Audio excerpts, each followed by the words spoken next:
midnight or broad daylight, she's bringing the truth into the fight. Shining a light where the shadows creep, for the lost, the stolen, the ones who will weep.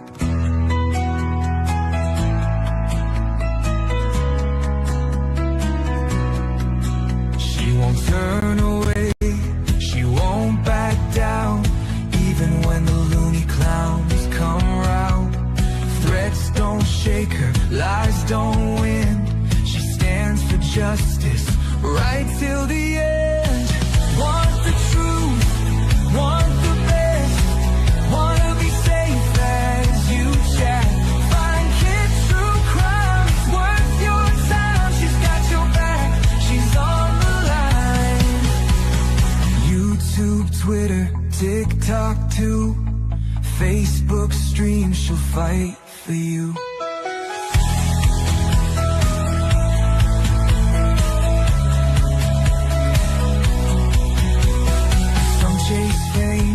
Some chase views, but she fights for those with nothing to lose. For the kids who vanish without a trace, she won't stop till she cracks the case. They try to silence, they try to scare, but truth don't break and she's still there, calling out monsters, showing their game. Justice comes when you speak their name. Want the truth, want the best, wanna be safe as you chat. Find kid true crime, it's worth your time. She's got your back, she's on the line. YouTube, Twitter, TikTok too, Facebook stream, she'll fight for you.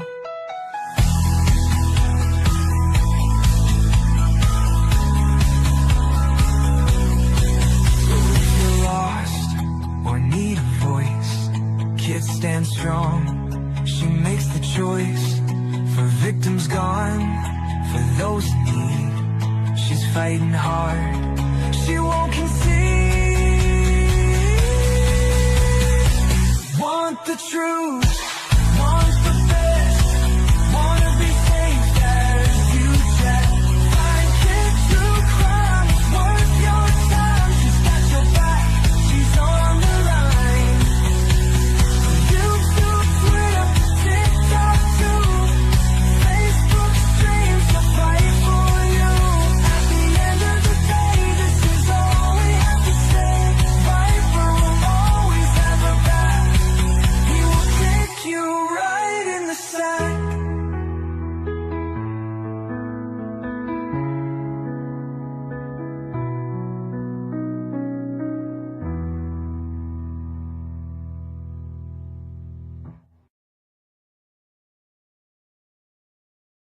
Holy crap, holy boy, I got a mess going on here. I thought it was all set up, and then of course, hi J-13.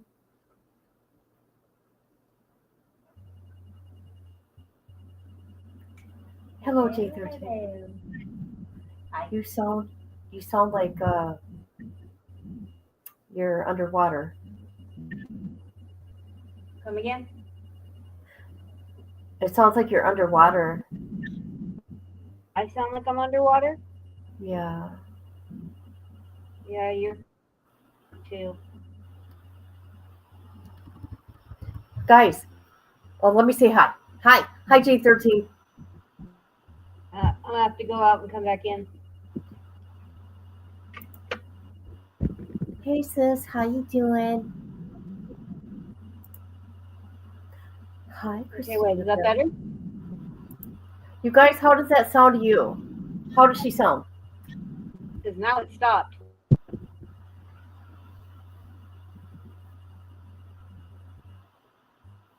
Oh, I don't think my Steve can comment because she's driving. Well, we'll just see what happens. Okay, I want to start this out first of all. Oh my God, I don't know. I got another donation, and I didn't even know I had it on my Cash App from, I can't say the person's name because it's their real name, and I don't know who they are, and I don't know who they are on YouTube. I just want to say thank you. I don't know where this is coming from. I'm going to have to do a complete separate live. I'm going to have to, or video for this, because I don't know who it is. And I want to say thank you. And today, this is what I want you to know. I got to go to the meat market with your donation, like I did with Christina. I went to the grocery store and I got Nala a pig ear. I got B smoked pork chop and prime rib wrapped in bacon. They have little tiny mini ones, and they were on sale 2 for $5. Boy, she's having some issues, ain't she? Can you guys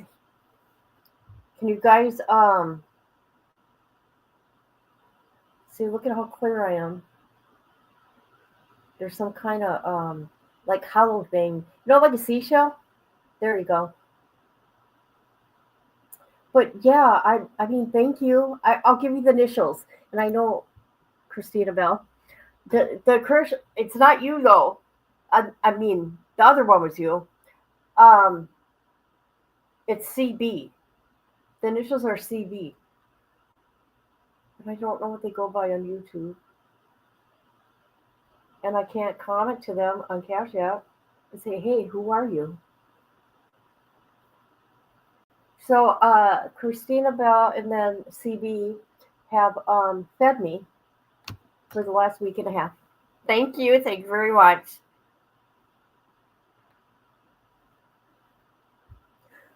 Yes. So let me put this down. Somebody, look at this cool picture, you guys. Hold on. Let me take this down. Okay, somebody did this. This is across the street from Rebecca's mom's house. Look at that. Yeah. All right. Do we have to do a trigger warning for this? I bet we do. I bet we do, people. Hold on.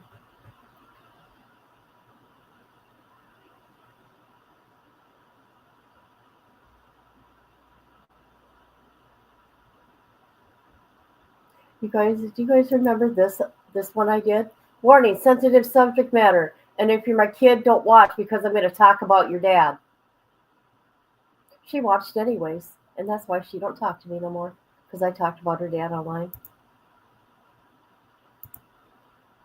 Hey, I warned her. I warned her. Hi. Hi, how you doing? All right. So, this is crazy, you guys. Mother, which is Courtney, admits to cutting unborn baby from Rebecca while she was alive, people. Alive. They don't need to do a trial, okay? This needs to go federal, okay, in my opinion, because how gruesome this is. Because there's no DP in Michigan. However, the park is on federal land, and they have a DP. I mean, I'm just saying that's my opinion on the subject. Oh no, this ain't big enough. Here we go. Hello, hello, hello. How you doing? Do we hear her? I don't hear her.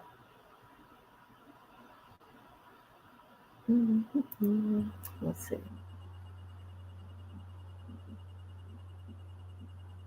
I can't hear anything. Now I can hear you. But we'll work with it. We'll work with it. All right. Where are we at? There we are. Hi. Hi, Patty Sturgis. All right. Wonderful. J-13 is going to help me read. I'll start. Okay, guys. There's a trigger warning. Oh no, this one's Yeah, wrong. it's still thing. This one's Kimberly. Well, we want to hear what Kimberly did too. You guys ready? Here we go. All right, this is Kimberly, her sister. Okay, this is what she's being charged with. Probable cause for the crime of lying to police, obstructing an investigation, making a false report of a felony was committed by the defendant. An affiliate is respectfully seeking a warrant for the defendant's arrest. On Tuesday, November 4th, Kimberly, reported her 22-year-old sister, Rebecca Park, had not been seen since a prior evening. Kimberly identified that Rebecca was last known to be with Courtney, which is her mother, which is in Boone Township of Wexford County. Courtney is the biological mother to Rebecca. Rebecca was 38 weeks pregnant and living with her boyfriend, Richard. As you see, I'm not reading it word for word because we pretty much know what's up. Kimberly, the sister, with a cell telephone that was identified as one of Rebecca's that she'd been using at the time of her disappearance. Kimberly was communicating information to Detective Lieutenant Chris throughout the investigation. Oh my God, it was that long from November 3rd until then? Oh man. On Saturday, November 22nd, Kimberly made statements on social media, live broadcast that she was aware of information that Courtney and her husband Brad had something to do with Rebecca's disappearance. Lieutenant interviewed Kimberly. On the same date, she reported that Courtney and Brad had struck Rebecca in the head to cause her to have a seizure, and they were unable to revive Park from the seizure. Brad contacted a friend who came and picked up Rebecca's body and took it away. Park said that Brad had said something about a swamp. During another interview with Kimberly on Monday the 24th, Detective Alicia, that she was and had been in a romantic relationship with Richard. Kimberly identified that her relationship with Richard was complicated by his relationship with his sister. Ooh, sick. On the 25th, a body of a deceased woman was found off the Federal Forest Street Road, which is a straight line approximately 2.5 miles west of Bartholomew's residence, which is Rebecca's parents, or bio mom, sorry. Park had sharp force trauma wounds to her neck. Oh, Jesus. Where am I? To her neck and her abdomen had been cut open. Sergeant Jamie Voss and Olivia Whetstone met with Kimberly at her residence in Herring Township, November 25th, 2025, for a non-custodial interview based on the discovery of the body. During the interview, Kimberly discussed the relationship between herself and Richard. Park made a statement that Richard had told her that Rebecca had been taken care of and not to worry about it. Oh my God. Park went on to say that Richard had told a lie to Detective, and said that Courtney and Brad hit Rebecca over the head and knocked her out, and then drove her and dumped her body. Kimberly was arrested for lying to police and obstructing the investigation at approximately 1911 by the sergeant. Okay, she did want to talk to the detective. Oh God, I can't. Hold on. All right. Pisker, is that how you say it? Began a recorded interview with Kimberly on Tuesday, November 25th, 2025 at 20. Oh, that was crazy. I'm like, wait a minute. Park was provided with her Miranda rights, which she waived prior to the interview. Kimberly identified that on November 4th that she was at Richard's home. He told her that he unalived Rebecca and he wanted to protect Kimberly by not sharing details with her. Park identified that during a different convo with Richard, he had told her that something went wrong while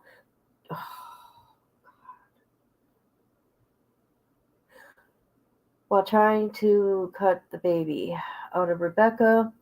She reported that Richard told her that Austin Nolan had helped him with Rebecca. Listen to all these people. Who are these people? You're all nuts. Park said that Richard had been encouraging her to mislead the investigation, and it was the reason she was sharing misleading info on social media live broadcasts. Park told detectives Richard was becoming concerned about the investigation getting close to. Why are they out of jail? Why? Okay, where am I? And getting close to him on Thursday or Friday before Saturday, November 22nd, Richard assisted her with the creation of her accusation that she made to detectives during the interview on that date. There appeared to be additional substantial knowledge that Park had about Rebecca that included a statement about Rebecca having been stored in an unknown location. Freaking weirdos. Okay, detective arrested Richard. Hold on. For open murder of Rebecca based on the statements made by Kimberly. Detectives attempted to conduct an interview with Richard at the sheriff's office on Wednesday, November 26. He refused to cooperate without the assistance of an attorney. Detectives interviewed Austin on the 26th. He denied involvement and was able to show cellular telephone records that did not place him at the Wexford County area November 3rd or 4th. Nolan cooperated with a consent search of his cell phone and later consent search of his black. Look at that, you guys. Look at that. That is terrible. Okay, so this guy didn't do anything, but look at his black and color Chevy Malibu. Because remember in that interview, the mom said about the black car she got into? Wow. On Wednesday, November 26th, detectives began to follow up interview with Kimberly and was more confrontal with her based out income of the interview with Nolan. Park requested that, or I'm going to say Kim, requested that assistance of an attorney, at which point the interview was terminated. Jesus. Oh my God.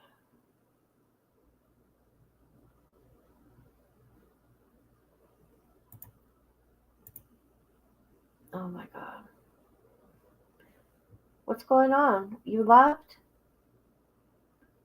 Thank you. Yes, please hit that like, people. Is it all choppy right now when I talk? Huh? Patty Sturgis. I just looked at the. Oh no, man. Hi, Rhonda.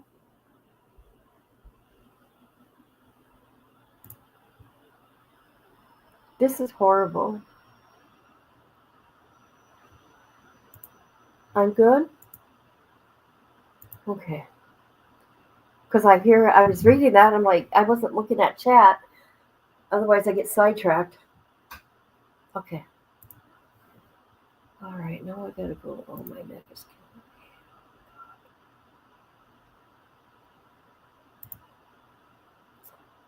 me. All right, this is Brad and Courtney. Let's do this. Okay, so this is for Brad and Courtney. Affidavit for probable cause. So they're being charged with first degree or homicide, first degree, premeditated felony murder, torture, conspiracy to commit torture, assault of a pregnant individual causing miscarriage or stillbirth, conspiracy to commit assault of a pregnant individual causing miscarriage or stillbirth, unlawful imprisonment, removing a dead body without consent of a medical examiner was committed by the defendant. On November 4th, okay, they're talking about the sister reporting, right? On November 4th, but she said she hasn't seen her since the 3rd. And then they give the report number, incident report. At the time of the report, Rebecca was 38 weeks pregnant and living with her boyfriend, Richard. Detectives spoke with Courtney, who is Rebecca's biological mother. Is that her home? Courtney reported that she was with Rebecca the prior night, approximately 8:30 p.m., when an unidentified friend picked Rebecca up from Courtney's house. Courtney had picked up Rebecca. See, this is so weird. I don't understand this. Okay, she was at her house, right, to spend some time together and get ice cream from Culver's. On the way to Culver's, Rebecca told Courtney that she needed Tide Pods, so Courtney returned to her house to get some Tide Pods for her. Courtney went to the residence, grabbed the Tide Pods, and came out. When she came out, Rebecca told her she was going to wait at a residence for a friend to pick her up. Oh my God, you guys, this is nuts. She's such a liar. How did she think she was going to get away with this? They waited a couple of minutes. Then a black sedan with tinted windows pulled across the road from the residence. Rebecca proceeded across the road and got into the front passenger seat of the vehicle. Courtney did not know the make or model of the sedan or the number of occupants. She could not tell if the driver was male or female. She said after this, she did not see Rebecca again. I gotta take a drink, guys. Hold on.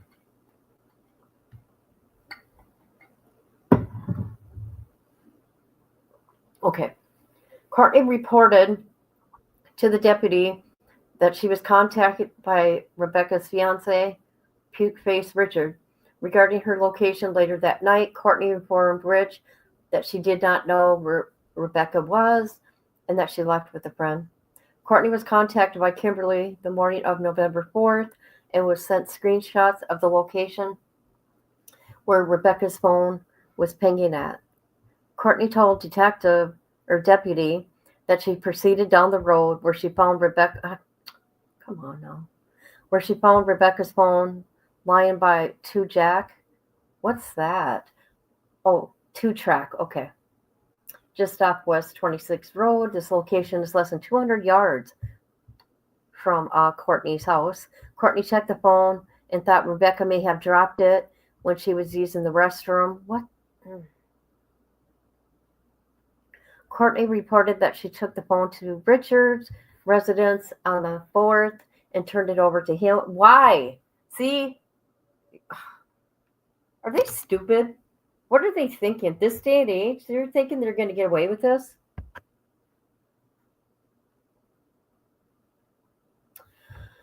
Okay. The sheriff issued a press release on the 4th, identifying Rebecca as a missing person. She was also entered into law enforcement information network as missing. On November 5th, detective met with Kimberly. When she arrived at the Wexford County Sheriff, Park agreed that she might know where. Hold on, I gotta quit looking at my phone. Okay, she might know where Rebecca is when she arrived at the sheriff's office. When I asked her about this, she played me a voice message from Courtney and said that Clark had called her and said 2 people in a car. So now she knows how many people. Hold on, where am I? And another name. Jesus. What is that, area? Aria? Okay. 2 people in a car had pulled up at the Revival Center looking for Narcan. and said that a pregnant woman was missing. Got what she effing deserved. Wow. Courtney stated that it was Sabrina. Look at all the names that said something to Rusty, which is Ariana's father. Area. Hold on a minute. I gotta quit looking at chat. Hold on. Let me finish this here and then I'll come in. That's what I'll do. Okay. I guess it was the older guy that your sister left with. When I asked Kimberly if she knew where she was at, she answers that only older guy that Rebecca talks to is Steven and calls him a pervert. They're all. Park believes that Billet drives a black sedan, adding, like Courtney said, Stephen Billet was contacted and did not appear to have contact with Rebecca. Okay, hold on. Let me come into StreamYard. There's a lot of people here now. Yeah, it's a rough read because my reading sucks. I don't understand why they are saying the baby's unalive when there's no baby to set eyes. Can someone please explain that to me? I don't know. I guess it's what the mom said. The mom admitted it. Keep listening, you'll find out. I wonder if the mom knows they can track a phone GPS coordinates if it's turned on. Use satellites, not pings. That's how they found Lori Ballow's kids buried on Chad's backyard. Because Alex Cox had his phone in his back pocket while digging the grave months earlier. Hi, Betsy. Hi, Betsy. Okay, let's do this. During the interview with Kimberly, she showed the detective a Blue View brand model cell phone, which says Rebecca Park's phone on the home screen. Kimberly reported that she looked through the phone and observed that. How does she get in the phone? Looked through the phone and observed that last communication on the phone. Reported a missing video from whoever that is. Clunan14@gmail. Oh my God, people are going to go into that. Oops. On Friday. It's probably fake. October 3rd. Why is she at 8:43 p.m.? The last message on Sunday was the last phone call to Courtney on Sunday, November 2nd at 21:14. Kimberly identified that Rebecca uses her phone regularly on a daily because she did not see any communication on Monday, November 3rd. She suspects that records of the phone activity on the 3rd have been deleted. Kimberly reported that, are these people stupid? Don't they know that FBI can get into this? It doesn't matter if you delete stuff. They can still get it. Kimberly reported that Rebecca is known to regularly delete communication records from her cell phone. Kim then played another voicemail on her phone from Courtney, who can be heard explaining, okay, when Randy passed away, I was told that your sister had something to do with it. That would give Randy's family a murder revenge thing because she was involved when it came to Randy. Wow. On the message, Courtney said, so Stephen is connected to Randy's family. I would definitely be looking at them. When I asked Kimberly if she trusted Courtney, she said not really. I don't trust none of them. They're all nuts. They're all not right in the head at all. None of them. And they're all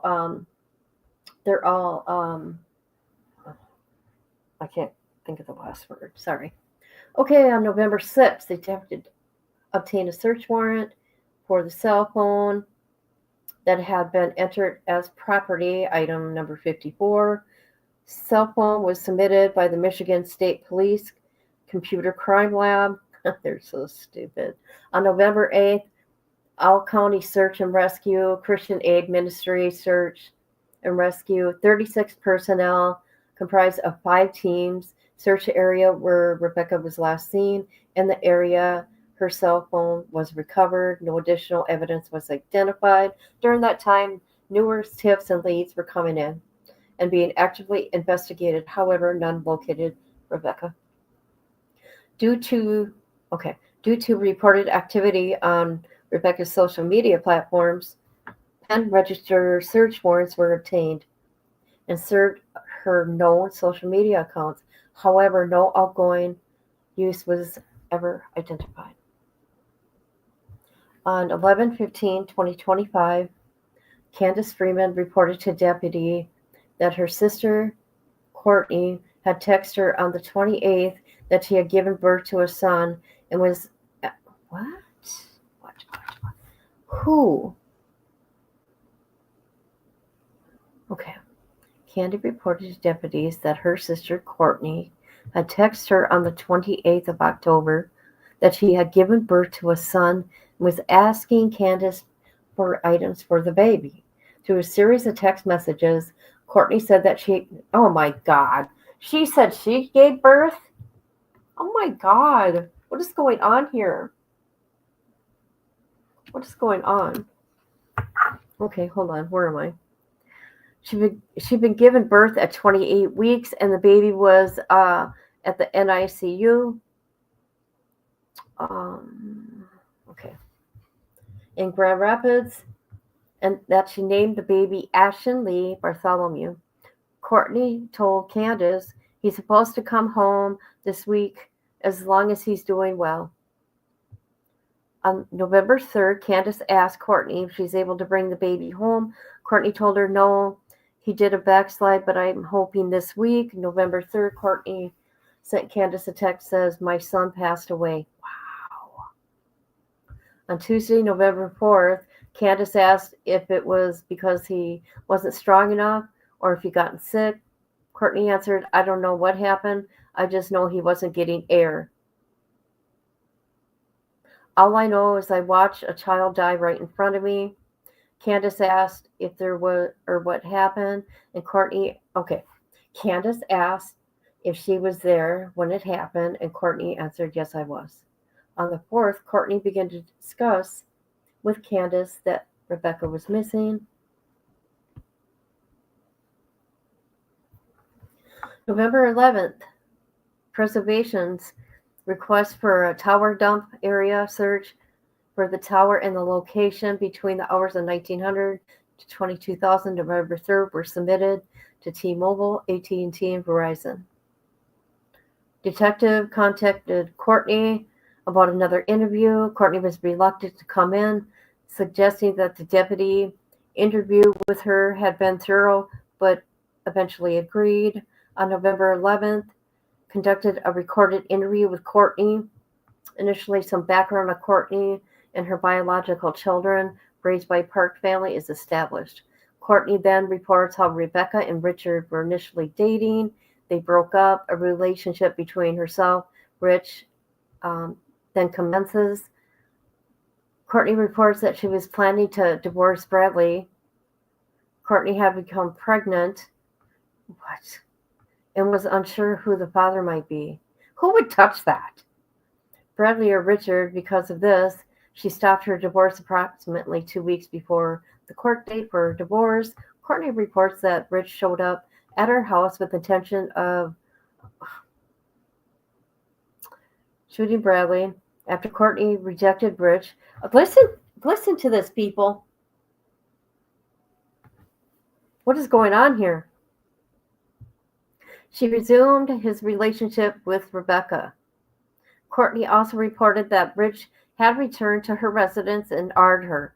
Wow. Forcibly causing her to have a miscarriage of a baby she was carrying. A report of the incident was made with the sheriff's office. However, Courtney said Rich was not charged.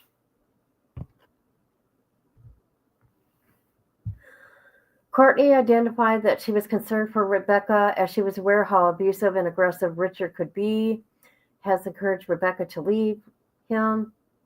Detective asked about things leading up to the weekend. Courtney reported that Kimberly and Rebecca coming over Saturday, November 1st. Courtney told detective about giving envelopes to envelopes, to Kimberly and Rebecca. These envelopes later reported by both Kimberly and Rebecca to have been empty. Courtney said that she was going to give Rebecca cash, but didn't want Kimberly to feel left out. So she wanted Kimberly to set up an account so she could put money in her account. Courtney then reports having forgotten to give Rebecca some items for the baby while at the house. So she contacted Rebecca and then brought the items to her at Richard's house on Saturday. Courtney then told detectives on Sunday, November 2nd, she was supposed to pick up Rebecca to have milkshakes at Dairy Queen and get Rebecca laundry soap. These plans fell through when Rebecca went to Cadillac Woodson Hospital, as she thought she was in labor. Oh, I remember this now. Where am I? Courtney reported that she and Brad both visited Rebecca and Rich in the hospital that day. It was confirmed that Rebecca was not in labor, only dilated to 1, and she was released from the hospital. Bartholomew drove Rebecca and Rich home from the hospital. Courtney said that when they arrived, he was throwing their bags, and Rebecca had whispered to her that Rich had been acting like a real big ass mom. Courtney offered to take her home with her.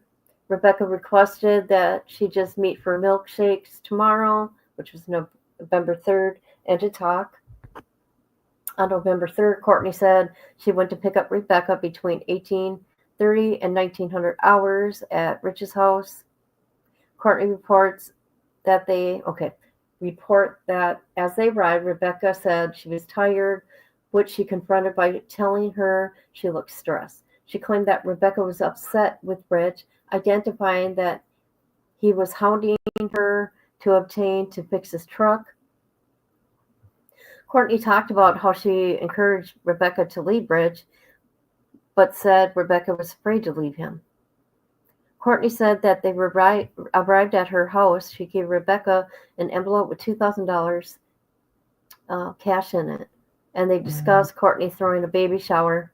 She identified that Rebecca didn't want a baby shower because she was afraid that Child Protection Services would take the baby away. Courtney said that while talking, Rebecca was texting on her phone and mentioned the possibility that she had 2 phones. Courtney said she went into the house to get laundry, so that's when she came back out. She said, I noticed she was deleting something, but didn't know what it was or which phone it might have been on. Courtney said she told Rebecca that she would take her back home, but Rebecca told her to hold on. She said someone was coming to get her. Courtney said she pulled out the driveway and the car came up behind her. She identified that she didn't ask Rebecca who it was in fear she would push her away, but Rebecca had told her that she would be back. Courtney said that the car had dark tinted windows. There was no plate on the car, but she could tell it's a Chevy. When questioned about social media, was reporting that the car had taillights of an Impala. Courtney confirmed she was the source of the information. Courtney talked about someone Rebecca knows who has a Chrysler 300, also having similar taillights. Bartholomew didn't follow the car, as she again said it would upset Rebecca if she did. Oh, come on, lady. God, she's a storyteller, ain't she? Courtney said about 2,300 hours. She reached out to Kimberly to get Rich's number at 23:30. She said she tried to call Rich, so she sent him a text Rebecca had left with someone. Courtney confirmed that Rebecca was texting while they're together. Her next contact was Tuesday morning when she reported telling him she gave Rebecca $2,000. Courtney then said that Kimberly sent her a GPS location. What? To Rebecca's phone, which she said she put into her phone, and it took her right to the phone. When I asked who went and got the phone, Courtney was identified as who was identified as Bradley and herself. It was reported that Bradley found the phone and he handed it to Courtney. Detective confronted Courtney of an image she sent to Rebecca of a check that was made on her name for $18,000. She claimed that when her mother died, she was left money to do with what she pleased. Courtney confirmed that she sent an image of a check to Rebecca, but that had not given the check to her. Courtney denied that there were similar checks made out to Kimberly. A statement that Courtney had tried to have this meeting prior had fallen through because she didn't have things in place that she needed to. Courtney said it was simply getting kids together at one time was what, okay. One time was what, okay. You guys, I'm sorry. One time was what wasn't falling in place. Okay, whatever. When detectives confronts Courtney about the phone records for the phone that was found on the 2-track was not used to summon someone to pick her up. Courtney then identifies that there are possibly 2 phones that she was using. Courtney brought up names of other people she thinks she might be involved with based on rumors. There's Mike Haynes, there's Ashley, who's supposed to help Rebecca to get away from Richard. Detectives discuss the phone location records with Courtney. She confirms that she picked up Rebecca between 1830 and 1900 hours, south of 41 Half Road, McKinney Trail, and turned west onto East 30 and 3/4 Road to continue out her residence. Location data from Rebecca Park's phone supported the route of travel. When detectives confronted Courtney with the accusations that she killed Rebecca, she asked, "Why the F would I do that?" Saying that she would never hurt her daughter during the interview, Courtney said she did not know where Rebecca was. When Courtney was asked if she had done something to harm her, again she said she would not hurt her daughter. While discussing the pickup truck at her residence that was reported to never move but had recently moved, Courtney reported it doesn't have seats in it, but said it was moved recently to make room to access the porch. Courtney said that Kimberly and Rebecca do not like Bradley. On November 11th, detective conducted a recorded interview with Bradley. He confirmed that the cell phone number, oh God, people are going to be calling that. When asked about Rebecca, Bradley reported that they don't get along. He explained that due to his criminal history, yeah, because you're sick. He described Rebecca and Courtney's relationship as rocky. Bradley said that he was not around on Monday when Rebecca was at the house. He identified that he was at my place and described living in woods near Henrietta and Fish Hatchery. Detective was attempting to confirm his presence there. Bradley said he was alone and that the phone was with Courtney as her phone was about to shut off. Okay. The truck at the house was discussed and identified as not having moved in years. Bradley said he had been driving the truck up until October 21st when the license plate expired. When asked if the seats were out of the truck, Bradley confirmed that they had been. He explained a similar explanation that they were cleaning the truck up for Courtney's son, Bentley, to drive when he turned 16. When Bradley was asked when he found out Rebecca was missing, he identified it was Monday night or Tuesday morning. He again denied being at the residence. Bradley told detectives that on November 4th, Courtney was in town and he was at the house with Bentley. When Courtney texted him the location of Rebecca's phone, Bradley said he refused to go out there alone. "I'm not being accused of anything." Bradley said that when Courtney got home, that they went out together to look for the phone. Whatever, you... Hold on.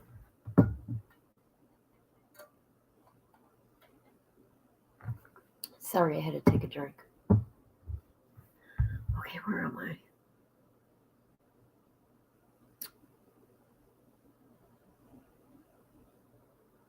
Okay. Bradley said that when Courtney got home, they went out together to look for the phone based on the ping that Kimberly had sent to Courtney. Bradley confirmed that there was a person that found Rebecca's phone on a track near 30 South 21.5 Road, and he picked it up and handed it to Courtney. Bradley said he didn't know how Rebecca's phone ended up on the trail, but suggested that she walked the trail in the past. November 24th, Courtney came to the sheriff's office. Detective began a recorded interview. There's this discussion about a TikTok live convo. During the meeting, I asked Courtney about Kimberly's personal property in the vehicle. She confirmed that she was in possession of the items that belonged to Kimberly. However, she did not leave the items with me to return to Kimberly. On Monday, November 24th, Bradley was interviewed by detectives at the Michigan State Police Crime Lab in Grayling. During his interview, Bradley reported that he was trying to protect Kimberly. He said that Kimberly took Rebecca down the 2-track behind the house and stated, "I believe she's dead." Oh my God, you people are nuts. You can't make this shit up.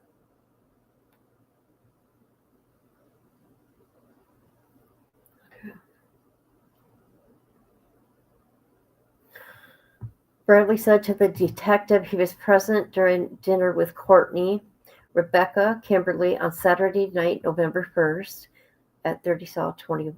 It must be their house, 21.5 Road.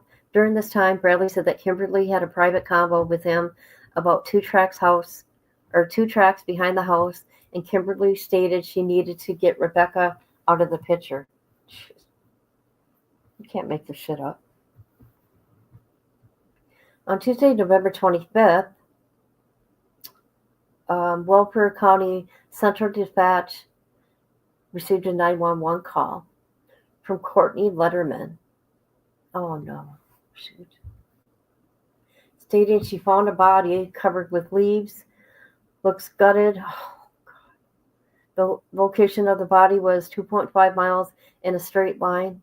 Okay, that must be of her mom's house. Wexford County Forest Service Road.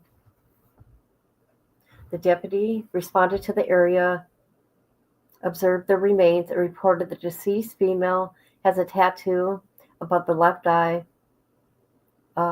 Deputy reported that at abdomen area of the body appears to have been cut open. Oh, Jesus. The tattoo located above the left eye is consistent with the Michigan driver's license of Rebecca. Michigan State Police trooper was inside the residence, which is Courtney's, November 25th, securing the residence until Michigan State Police Crime Lab personnel could search the home based on the search warrant that had been authorized on that date. While in presence, Courtney and Bradley were discussing among themselves, loud enough for the trooper to hear. Courtney mentioned to Bradley that the seat cover from the board in the driveway had recently been burned and disposed something had been spilled on it. A search warrant was served on the T-Mobile for Bradley, known cell phone. The records were produced pursuant to a search warrant. Show Bradley's device active in the area on 30 South 21.5 Road on November 3rd. These records show device movement lingering in the areas consistent where Bradley and Courtney reported recovering Rebecca's cell phone and where her body was discovered on November 25th, 2025. On several occasions on Monday, November 3rd, in the evening hours, these records take place after the records obtained from Rebecca's phone network demonstrates arriving in the area of 30 South 21.5 Road, November 3rd, shortly after 1900. Cellbrite extraction location of residence.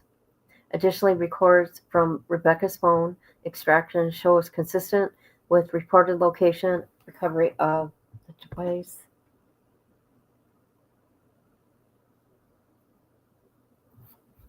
Search warrant was served on Verizon for Courtney's phone. The records were produced pursuant to a search warrant. Shows Courtney was in the area. Both Bradley and Courtney records show them in communication with one another shortly after arrival with Rebecca.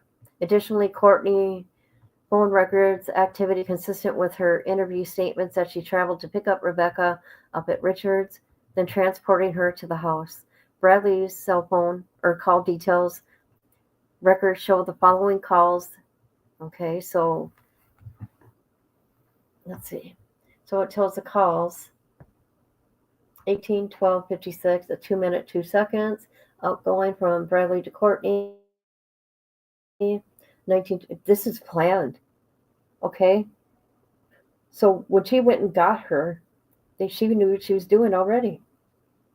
1929, 55, 50 seconds or 57 seconds from Bradley to Courtney. 1939, 39 second, a 54-second call from Bradley to Courtney. At that time, the call at 18:12:56, device network shows Brad and Courtney devices near the road of 30 South 20 and a half, and this precedes the activity of Rebecca's device into the area of 30 South 21 and a half. Affiliates are aware that the calls at 19:21:55 and 19:33:39 again show Bradley and Courtney's devices near that road. Rebecca's device records her arrival at the same place.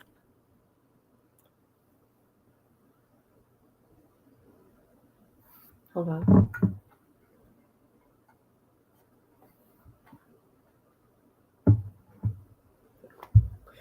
An autopsy was conducted at West Michigan University by Dr. Christine James. It was attended by Deputy Alexis Howard.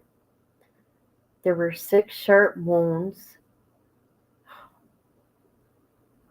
to Rebecca's back, 2 at the right upper arm, 1 to the right trapezius area, 2 in the neck, 2 in the face. Are you kidding me?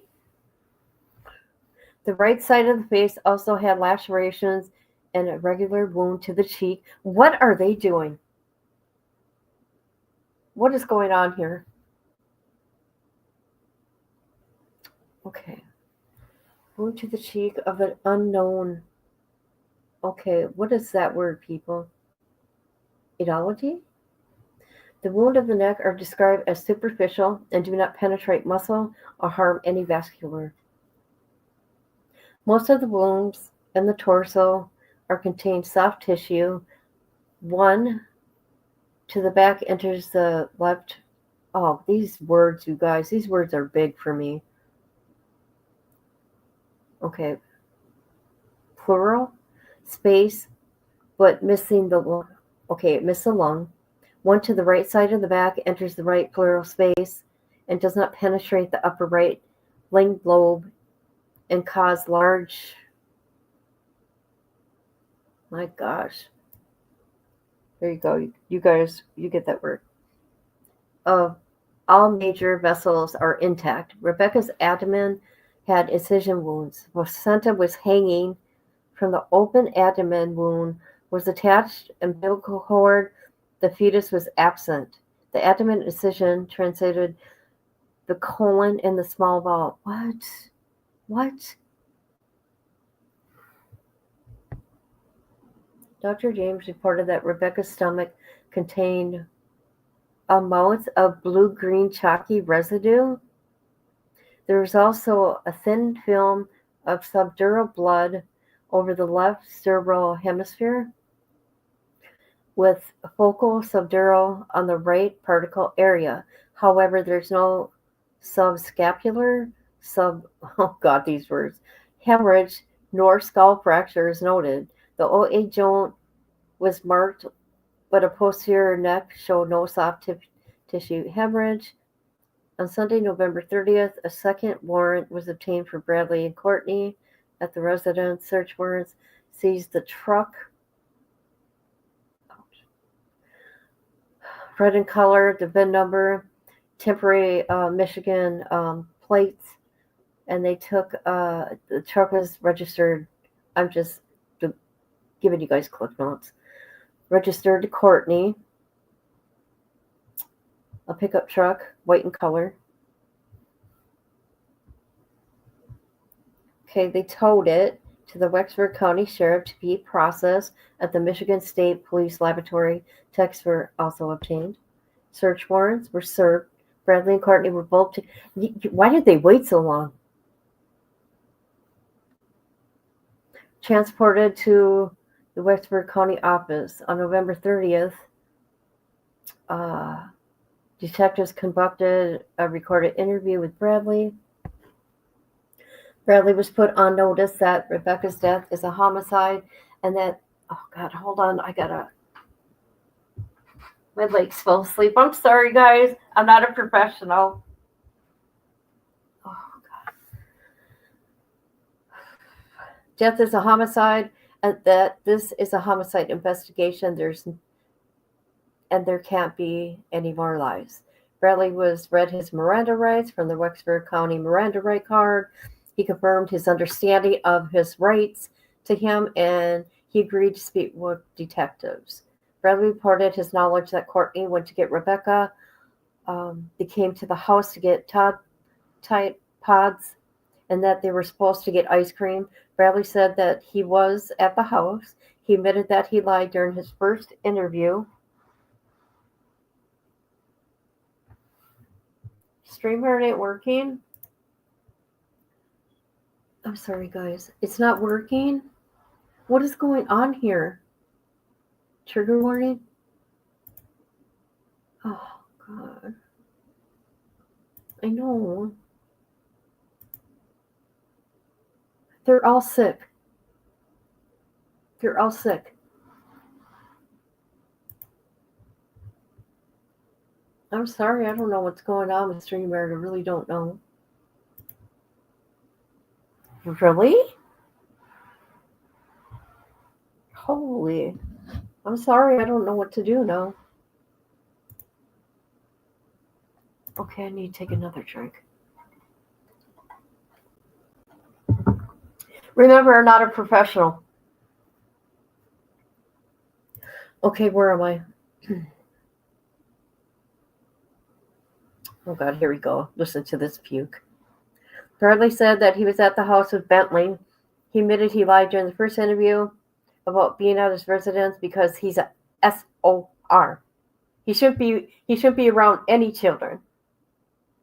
He should, you know what? He should be locked up. I don't care. You touch children, you're gone for life. Bradley is told that SOR violations are small in comparison to homicide, and he says that at the time he didn't know this was a homicide. What? What? Is he being stupid? You know what? And it's stupid that StreamYard is having problems because I pay $25 a month just to have it, to use it. This is stupid. Okay. He reported that Courtney had backed out of the driveway and the Ford escaped, and then she came back. He says that at that time, he had no idea where Rebecca was. He said he knew Courtney left in the white Ford and came back. He reported that Courtney had told him that Rich was in the white Ford, and they had a disagreement, and there was blood on the dash.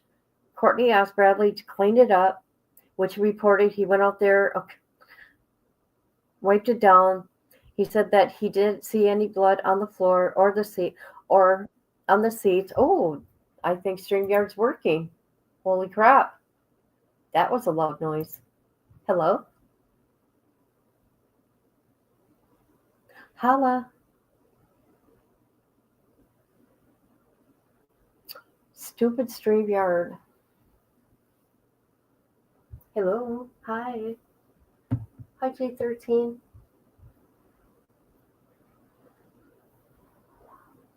I'll continue reading. Chime in whenever. Stupid StreamYard. Can you hear me? Yeah, I hear you now. Okay. I'm might have it then. Oops, hang on a minute. Oh, man. Yeah, that was just crazy. I kept trying to come in and it would just buffer and buffer and buffer and then it would just stop. Something went wrong. Try again.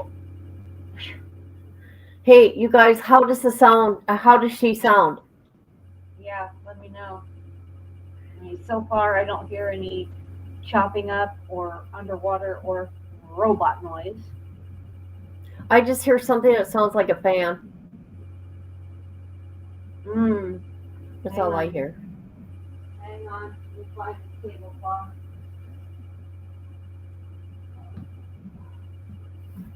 Oh, thank you.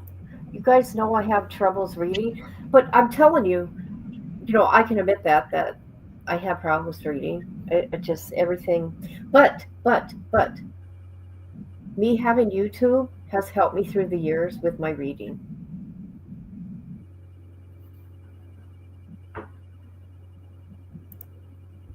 Okay. Good. Let me see if the fan noise is my laptop echoing. Do you got a mic by any chance? I don't. Hey guys, guess what I'm making? Where's Christina Bell? Ooh. Uh-oh. What's going on? Sorry. No, I've got headphones on. So. Holy. Okay. You're sad. You're funny. Okay. Any better? Okay, Christina Bell. Guess what I'm making? I'm going to tell you all. Have you heard of what's it called? Hold on, I gotta look again. Billionaire, crockpot millionaire mashed potatoes. What the heck? I know. I'm trying it. I'm so excited. And I'm having that pork chop with it. So you cook it for 4 hours on high, and you cut it up, and you put garlic, kosher salt, and a cup of chicken broth. Okay, for 4 hours. Oh, and butter. And then after 4 hours, you come and mash it right in the crock pot, and then you can put cream cheese, sour cream. So I'm gonna do sour cream in mine, of course, yummy, and more butter, of course. And there's that. It'll be interesting. Can you still hear me? I think it's nice because I'm seriously. I should show you guys. You people that have donated to me have been feeding me for 2 weeks. It's been rough. It's been rough here. Can you still hear the fan thing? No, you're good. You're good. You sound good, and they say you're good. Okay, good. That's all. That's all that matters. The fan is running in my laptop, and I have it set on a. Oh, is that what it is? I thought the fan might be echoing on the lid of the plastic cup. Okay, I will finish this page, and you can take over. How about that? Yeah. Okay, where am I? She's a good reader, you guys. She reads books. I don't. Okay, where am I? Okay. So she told him to wipe it down. He said he didn't see any blood on the floor or on the seat, just blood spattered on the dash. My God. What? Did they attack her in the vehicle? Sounds like it. He described that later. They're probably lying. He described that later there was white paint on the seats, and Courtney asked him to remove the seat covers, which he confirmed he did. He said he was unsure what she did with them, if they were thrown in the burn barrel or the trash. Next, he said Courtney was talking to him about how she and Rich did something horrible, but she wouldn't tell him. He claimed that once the story Rebecca came about of her being missing, he began to put two and two together. Bradley reported that Courtney threatened that if he said anything, she would make his life hell. Jesus, she's crazy. You know what? I'm going to make her life hell. Bradley identified that Courtney has tried to stab him with scissors in the past and charged with assault, but the case was dismissed. Bradley clarified that Courtney had told him about something bad happening 5 or 6 days after Rebecca was missing, but he claimed he wasn't sure what bad thing had been done. When asked about the story about the baby in the NICU at DuBose, Bradley identified that she's supposedly adopting a baby, but he didn't see how she could due to the status of his SOR. Oh my God. You want to take over? Sure. Okay. There you go, right here. This Okay. this whole thing is just a giant jaw hitting the floor moment. It's awful, absolutely awful, and I'm still wondering how she was gonna pull this thing off with her sister. Oh yeah, I just had a baby. Well, I can't come home. Oh well, he died. Okay, like her daughter wasn't pregnant as well. Interesting. Okay, let's see. Are we on They say you're a little far away. I'm a little far away. Yeah, I'm standing in front of my TV so that I can see the words because I can't see crap. Okay. Now they're saying they can't hear you. I'm having a hard time too. Still bad? It Gummy sounds a bear little casserole? better. What the heck? Gummy bear casserole? Gummy? What is that? Is it really gummies? I could care less about reading this thing. I just saw the words gummy bear. I know, me too. Let's take a break, people. That's got enough to get me stopped in my tracks. Yeah, we're taking a break. What's that? Yeah. I Spill. I- Becky. I love new recipes. I love candy, so. I do too. I want my gummies. I want my lightsaber gummies. Dang it. Dang it, I should have bought me some. I deserve a treat. I bought a big bulk bag of Pez candies. Don't need the dispenser. Don't need them wrapped up. Nope, just buy it by the bulk. Yum. See, you know what happens here? They can't keep the lightsaber gummies in stock. They're that damn good. I believe it. The green ones are my favorite. Yeah, there's been some kind of a issue or something with my box of Mike and Ike's not being in the store for close to 2 months. Got to the point where I actually wrote to the company and asked them if they're holding them hostage. I actually said that to them. Is there some kind of conspiracy? Are they being held hostage? How come these things haven't been in the store for over 2 months? And I had to go on Amazon and just buy a case of it.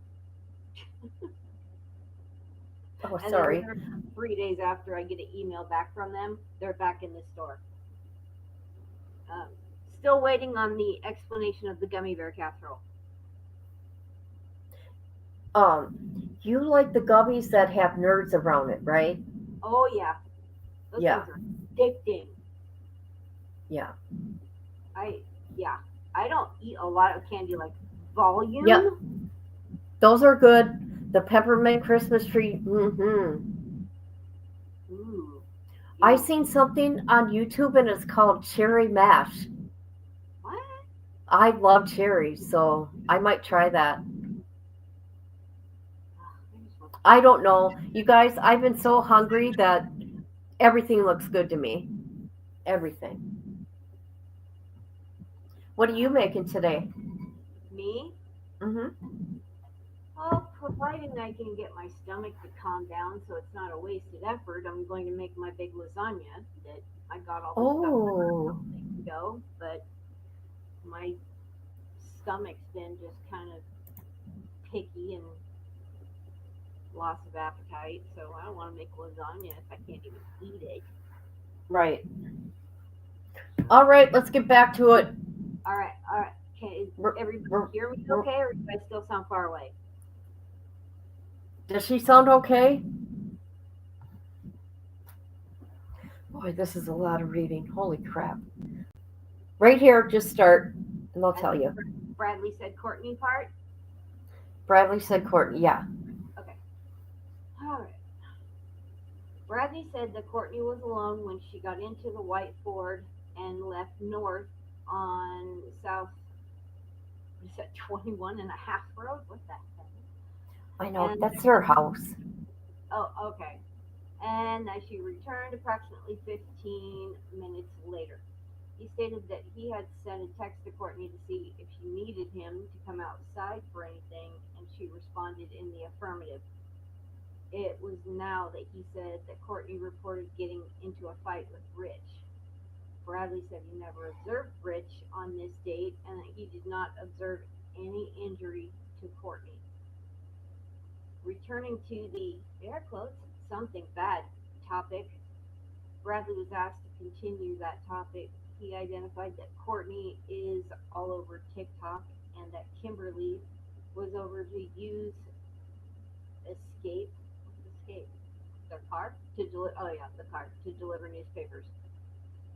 He confirmed that Kimberly left personal items in the Escape and identified she did that all the time. When Detective Lieutenant Piskar asked about anything else that Bradley wanted known before drilling down questions began, he said that Courtney was constantly talking to Rich. He agreed that she was also constantly talking to Kimberly. He reported he can't hear the conversations as they are all taking place by text. He only knows it's them because he sees their name on her phone. Bradley is then confronted with records from carriers, specifically T-Mobile and Verizon. He was asked about Courtney's phone that she had previously said was no longer going to have service. Bradley identified that she had service restored, but was aware that she had conducted a factory reset Oh, phone. He was notified that a factory reset does not prevent access to records that are maintained by I know, they are so dumb. busted dummies. Yep. These people think they're so smart. Oh, you knew that, Bessie. You remember that. You're funny. You like something too, but I can't remember what it was. I can't remember what you like. I know we've had the snack and candy subject matter Yeah, come we up did. several times. Oh, because what's her name? Misty was going to get me some gummies. Oh, that's right. That's right. That's right. I didn't get them, but she got me Propel, which I when I went to Walmart, they were out. Oh, I'm now so mad. I that's haven't had any. that is a real world problem. And yeah, They usually have like 3 rows. Oh no, they're totally out. I have a bottle of orange raspberry in my hand right now. Ooh. All right, you ready?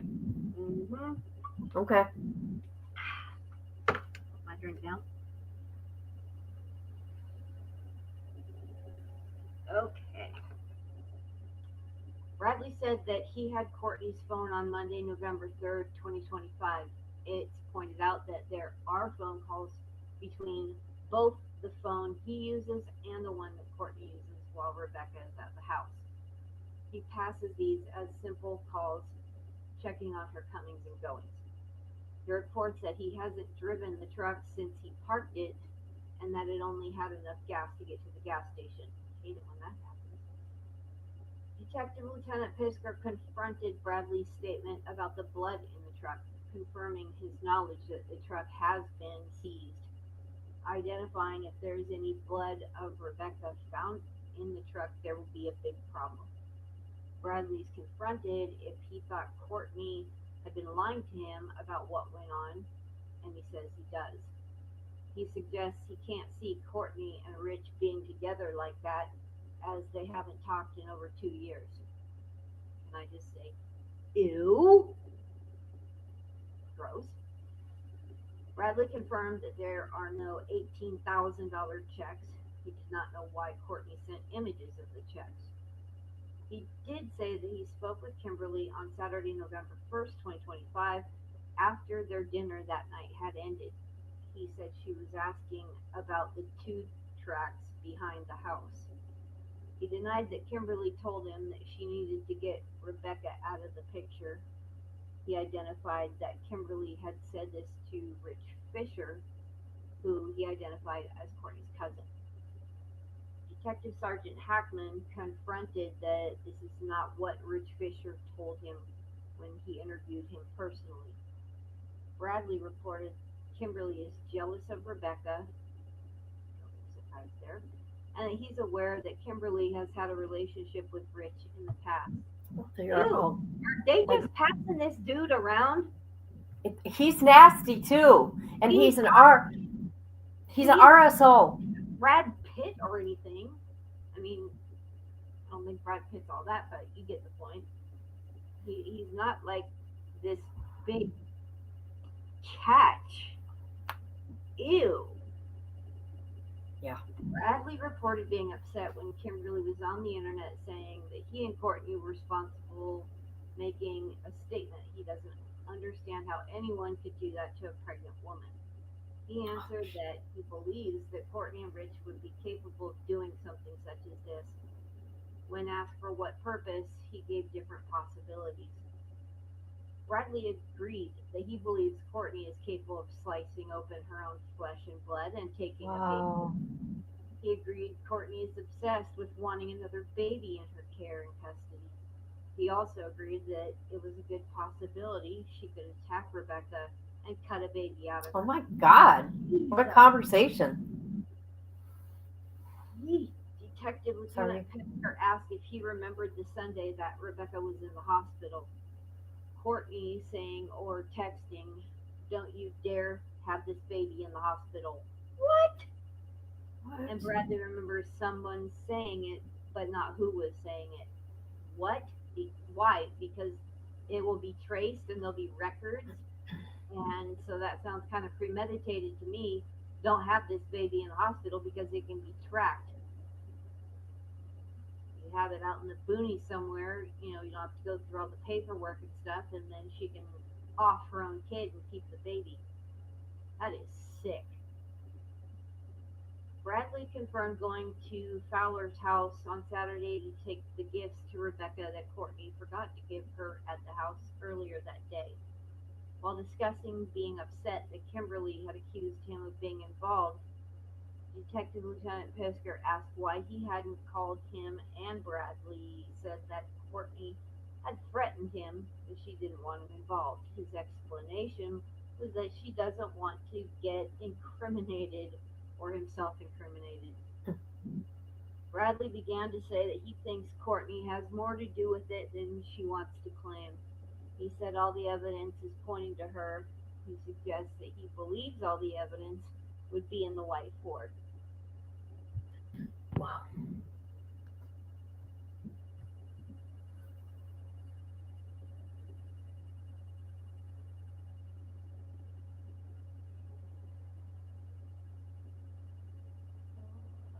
Now I think it needs to go down a little bit. I left off where it said the blood.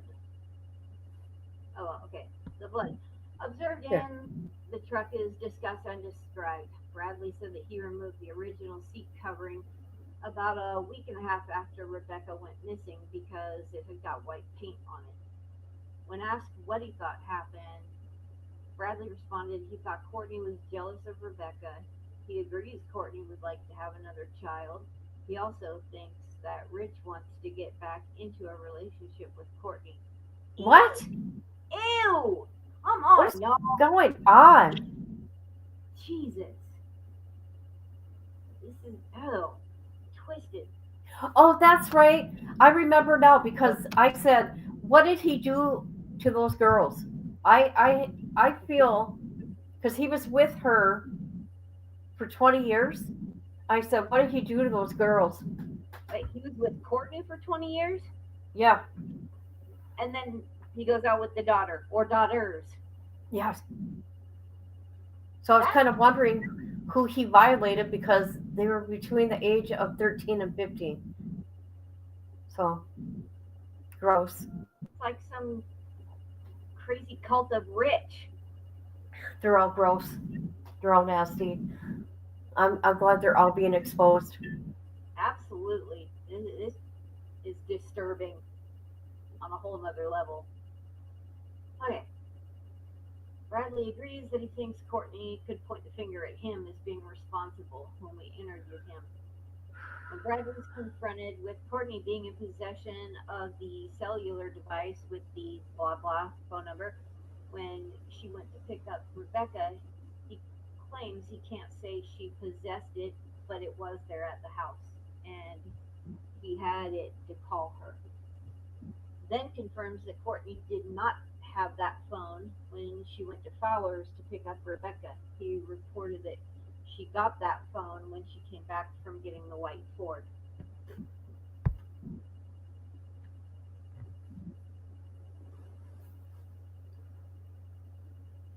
Am I putting anybody to sleep yet? No, I hope not. I hope not. They're talking. Yay! I know. I think it's wonderful. Detective Lieutenant Fisker asked Bradley what else he wanted us to know about, and he told us that Courtney has scalpels. Oh, this sounds good. Scalpels in her bedside stand, describing them as What? disposable scalpels for lancing cellulitis. Bradley doesn't remember going anywhere on the morning of Tuesday, November 4th, 2025, other than to Fowler's to give him Rebecca's phone. Bradley confirmed that he had come to the hospital on Sunday, November 2nd to bring Courtney her wheelchair, and that he was driving the white Ford pickup while Courtney was there with the Ford Escape. He did not ride back to Manton with Courtney when she drove Rebecca and Richard home. Bradley begins to show some emotion about the possible outcome of this investigation. I bet. Bradley is given a break at this point in the interview. Aw, does he need his nappies changed? On Sunday, November 30th, 2025, at 17:14 hours, Detective Lieutenant Pisker, Detective Sergeant Voss conducted a recorded interview with Courtney Bartholomew. Courtney was read her Miranda rights from a Wexford County Miranda warning card. She confirmed her understanding of the rights explained to her and agreed to speak with detectives at the time. Courtney identified that at the dinner at her house on Saturday, November 1st, it was herself, Rebecca, Kimberly, Bentley, and that Brad was hiding in the truck. Wow. This part. Where's- Yep, he's got to go hide in the truck because he's an SO, and the kids don't want to come over, so he's got to go hide in the truck. He shouldn't be around anybody. I don't care. He should have been in prison. Both of them. It's nasty. Detective Lieutenant Pisker notified Courtney that this is a homicide investigation and the lies must stop, and if she lies, more charges can be brought. Courtney reported that Bradley is hiding in the truck because the girls won't come in if he's around because they don't like him. I wonder why. She reported that the dinner ended around 1900, 1930. The next thing that happened was she called Rebecca about the items she forgot to get her, and that she and Bradley went to Fowler's to drop the items off. At the time, they were in the Ford Escape. On Sunday, November 2nd, she was supposed to pick Rebecca up and waited around until about 18:30, and Rebecca called to say she was on her way to the hospital. She described the events at the hospital as she had previously. Bradley brought Courtney her wheelchair to the hospital.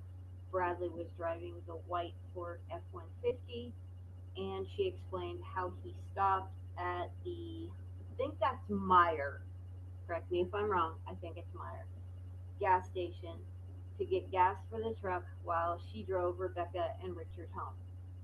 Courtney wanted to know if Bradley could hear her, and she was told he could not. She reported talking to Rebecca Sunday night about getting shakes on Monday. She said that Rebecca asked her about the $2,000 and said that Rich was upset about something. I gotta go get something to put in my cup to drink. I'll be right back. Okay. Okay. This is some shady stuff, y'all. These people are, mm, mm, mm, mm, mm. They're bad. They're really bad. And I have this morbid curiosity to find out what is so special about that guy that he keeps bouncing around female family members. That's kind of gross. I don't get it. I don't get it at all. All right. I'm going to read it on until Kit comes back. Courtney confirmed the trip to Fowler's house on Saturday after the dinner to drop the items off for Rebecca. When Detective Lieutenant Pisker asked Courtney why she wanted to know if Bradley could hear her, she suggested the need to back up, saying she thinks she needs immunity. Detective Lieutenant Pisker notified Courtney that the prosecutor could give immunity. Courtney suggested get the prosecutor here, and Detective Lieutenant Pisker says she will want to know what she has.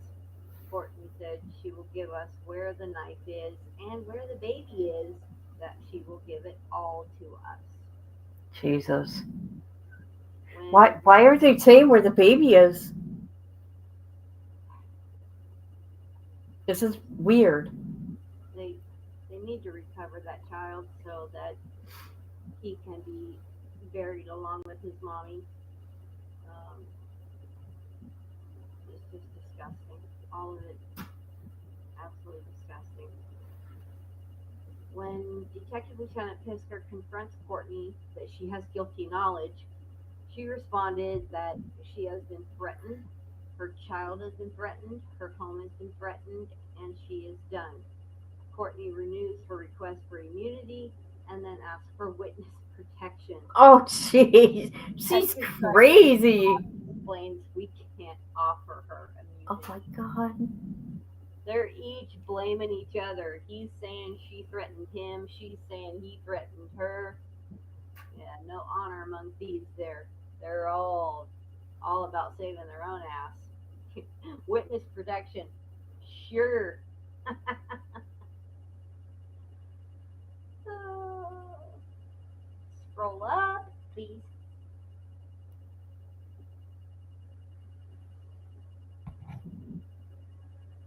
Do you want me to take over? No, I'm good. Okay. Just waiting for my TV to catch up. There we go. Okay. When Detective Lieutenant Pisker asks Courtney if the baby's alive, she shakes her head in the negative. Detective Sergeant Voss asked Courtney about her prior statement that Bradley hides in the truck. He asked her where he hides, and she identified in the cab. She Weirdos. described it as a single cab truck, and he lays on the seat. Courtney reported that Bradley had put $15 worth of gas in the truck when he was at Meyer on Sunday night. Courtney asked if Bradley confessed, and Detective Sergeant Voss reported he told us a lot of stuff. I bet he did. Courtney confirmed that Bradley is using the phone with the number 550, and her phone is the 429. She confirms that she had the 429 phone on Saturday, Sunday, and the Monday that Rebecca disappeared. She said her phone was taken on Monday night and she was told to go back in the house. Courtney said her phone was taken at about 20:30. She renewed her request to contact the prosecutor. What's she do? Oh, Jesus. She's she's squirming now. Detective Sergeant Voss again told her we need to know what she knows to take it to the prosecutor. When he suggests an example that she will even tell us where the baby is, she interrupts and says, in the garbage, in a blue cooler. Oh, God. Uh, Trigger warning coming here, folks. When asked where, she reported in the GFL, Courtney says. He said he put him in a black bag. The cooler's gone. The cooler is Brad's work cooler, adding he put him inside the cooler and drove him up and down the road looking for a GFL that wasn't mine. Jesus.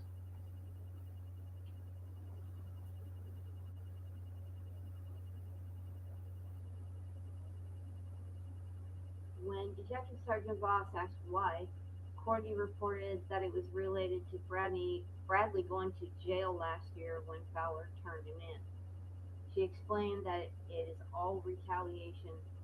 She identified the night when they went home after their last interviews. She confronted him about his examination and his failure. Detective Sergeant Voss asked Courtney which vehicle he used to get rid of the body, and she identified her white truck. She then asked he got her in a how he got her in a position to kill her. She explained how she pulled into her driveway. She had notified him she was on their road. She explained that she got to the house and talked to Rebecca for a few minutes, and Bradley walked up and pulled her out and said, "I want to talk to you." Courtney described that the white truck was sitting out by the road and explained that she didn't think anything of it.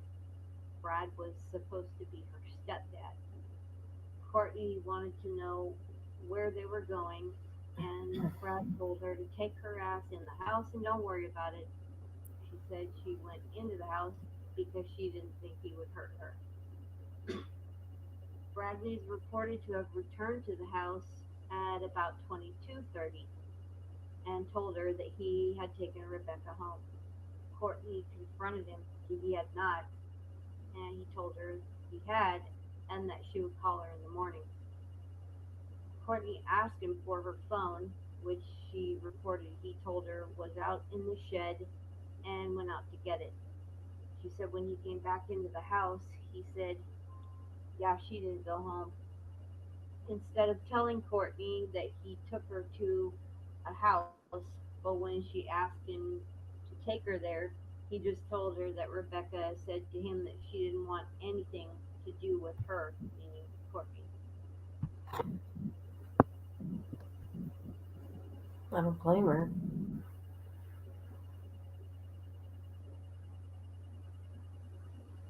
Courtney reported calling Rich to tell him to call her back ASAP, and that while Brad was watching her, she told Rich that, "Dude, your old lady left with some guy," or Bradley would backhand her.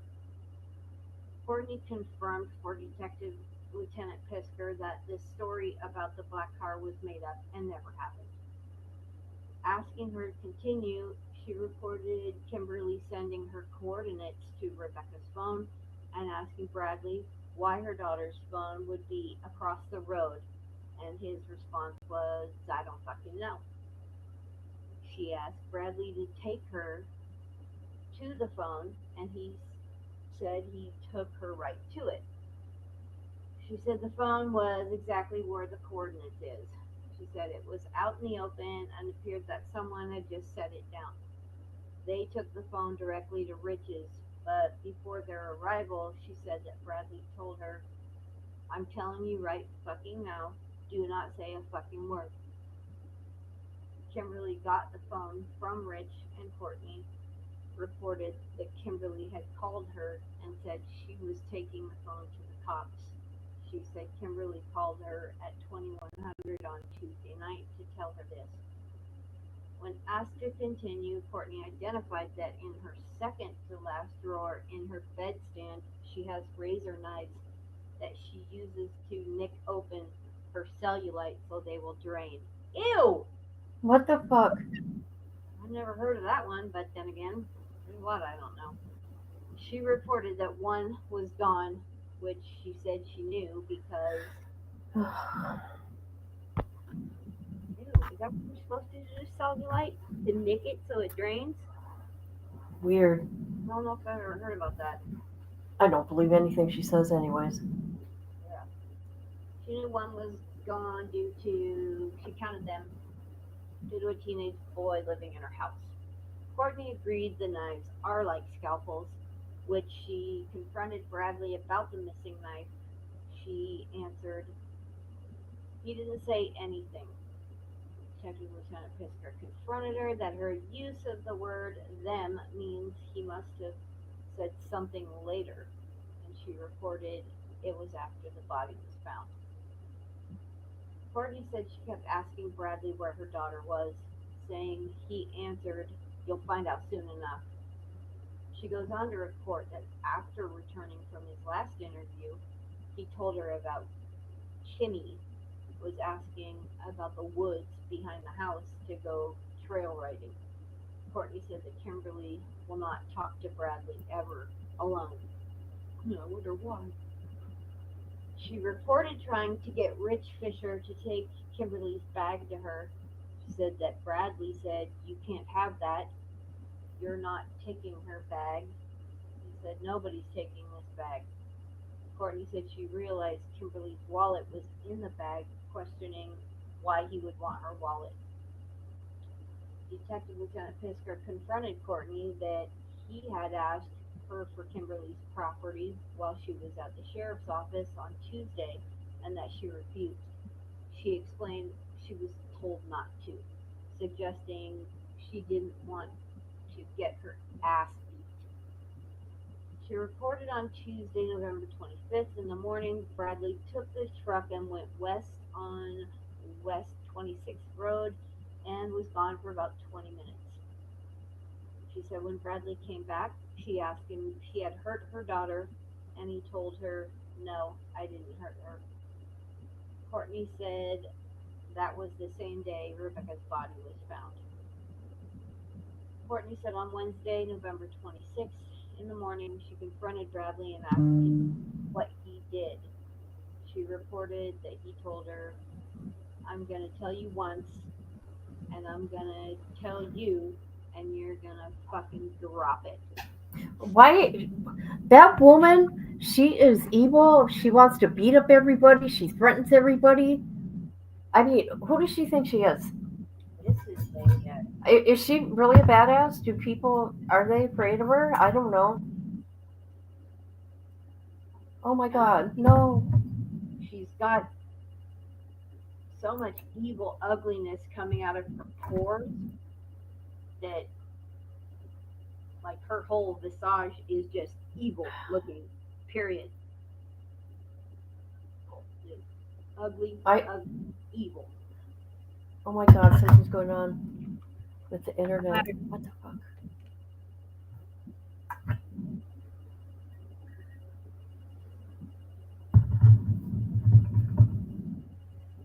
Sorry, I had to take a drink.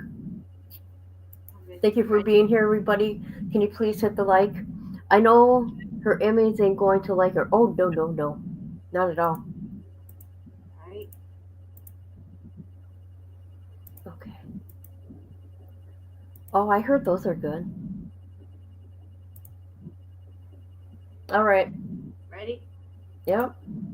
Okay. I'm gonna tell you once, and you're gonna fucking drop it, and you're gonna shut the fuck up. He's like, "I'm the reason your fucking daughter's not here, that your life is upside down right now." When she asked him why, Bradley said, "Rich fucked with the wrong motherfucker." Jeez. She agrees this is all a revenge plot. Courtney said that when she asked him what he did to her daughter, Bradley said, "I slit her fucking throat. Bitch deserved it." She goes on to say that Rich deserved it too, and it just happened to be your daughter that's going to pay for it. What the?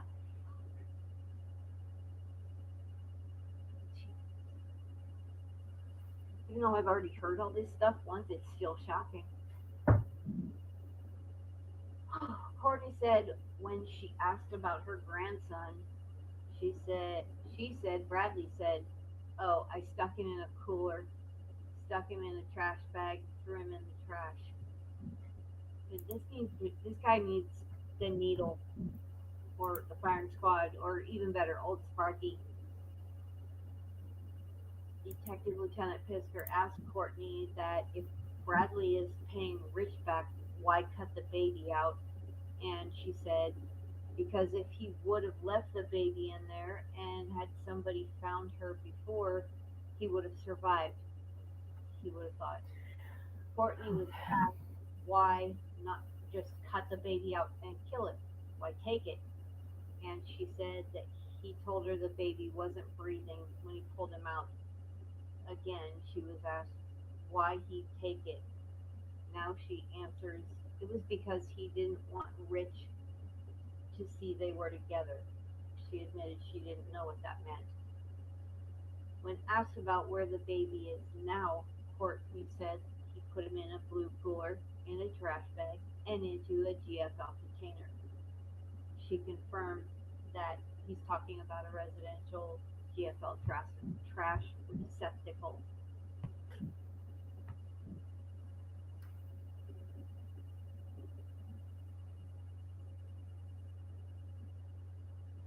This is just beyond despicable. Courtney said she was never at the location where the body was found because he wouldn't let her.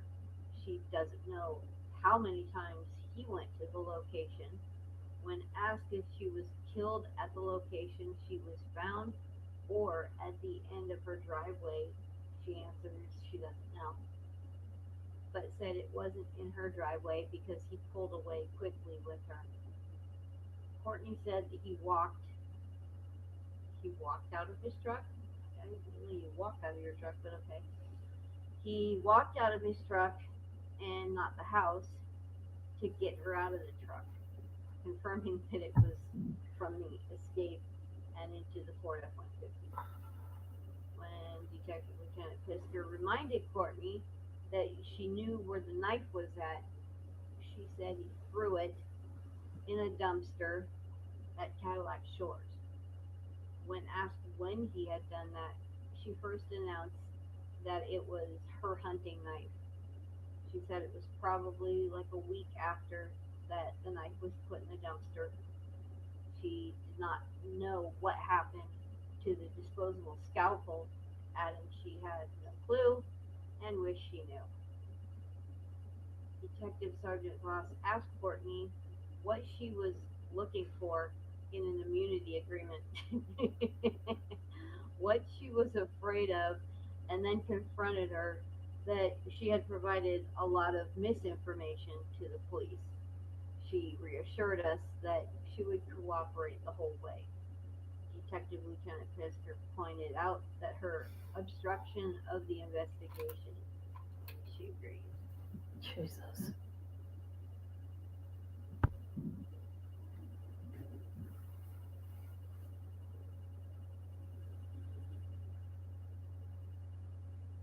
These people can fuck all the way off to fucking crazy town.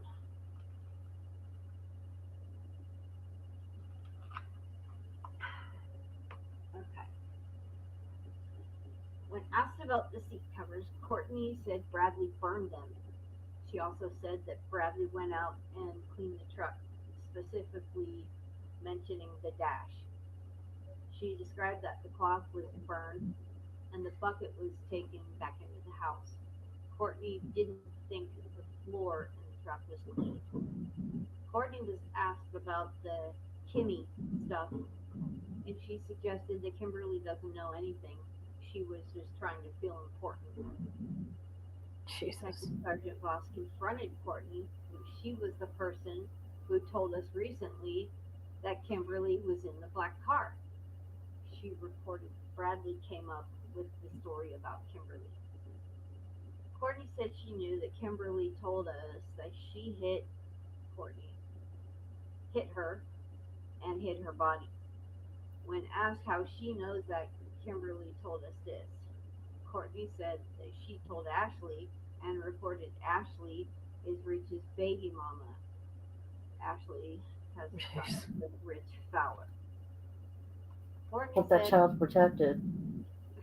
right? Courtney said that all that Kimberly did was lie to the police and had no involvement. She also said that Rich Fowler was also not involved, but did say she didn't know if he deleted anything from Rebecca's phone or not. Detective Lieutenant Pisker asked about a text message about not allowing anyone from the state of Michigan on her property, and Rebecca saying that she should talk about that. So she is clear on what that means. Courtney denied sending such a message. Of course she did. You can't believe any of these people. None of them. No, You're not going to get a straight answer. no, she is just spinning lie after lie after lie. This is crazy. Detective Sergeant Voss asked when she first learned what had actually happened, and she said it was after her body was found. Detective Lieutenant Pisker then pointed out she could have covered herself if she had cooperated on Monday at Mount Pleasant. Detective Sergeant Voss asked how Bradley told her how he killed Rebecca, and she said, "He told me he slit her fucking throat." When he asked how she told him that he cut the baby out, she said, "He had one of my scalpels." She denied that he said, not, sorry, I just got lost. She denied that he said how he did that, then said, "He just said that I cut him out, and that was it." That was all he said.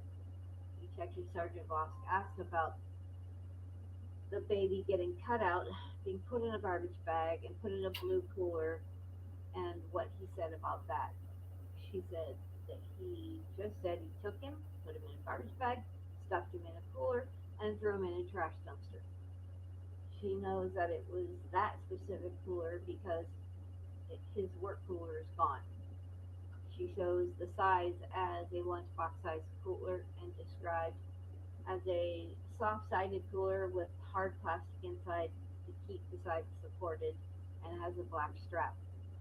Courtney reported the garbage bags came from her house, and she knows this because she counts her garbage bags, and she noticed that 2 of her garbage bags were gone. Who counts their trash bags? I mean, I may take a quick glance and see if I need to order new ones soon if they're running a bit low. But Right. I mean, I don't take the roll out of the box and count, see how many's been used. Crazy. Yeah, unbelievable. Okay, the hunting knife is described by Courtney as being green, having serrated blade on one side and flat blade on the other side, and is a fixed blade, not a folding knife. She's sure that Bradley used that knife. The knife was purchased at Walmart within the last year, and she provided a description of it. When asked if she noticed any items missing out of Kimberly's purse, she didn't report any. Courtney denied that Bentley knows anything. We took a break and moved Courtney to another room.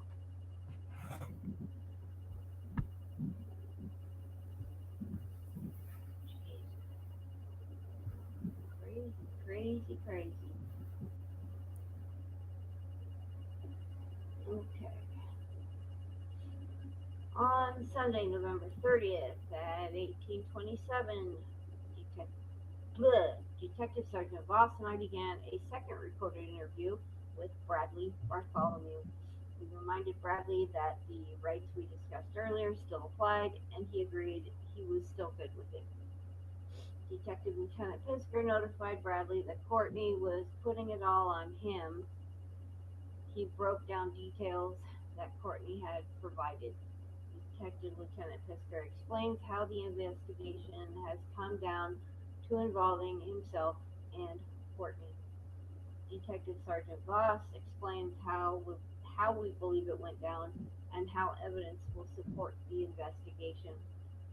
An appeal to Bradley was made that he needed to tell the truth. Bradley is confronted with how much gas he put in the truck when he was at Meyer on Sunday after leaving the hospital, and he reported $5. $5 of gas. Oh my God, losers. In a truck, no less. Jeez. That's not going to get you very far. Oh my goodness.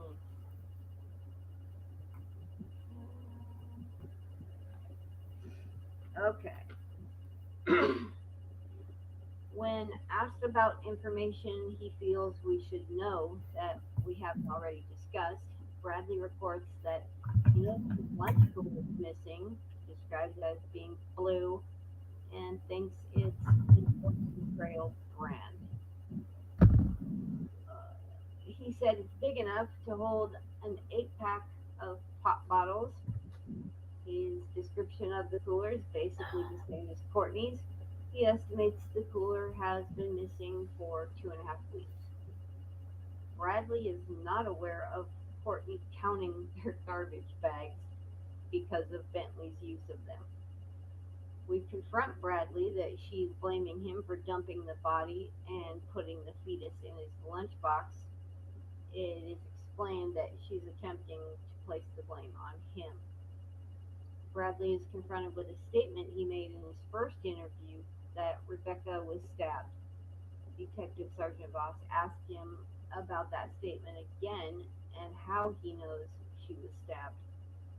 Detective Lieutenant Pisker pointed out that both he and Courtney had reported on the scalpel and that you don't need to make a stabbing motion with a scalpel to slice someone open.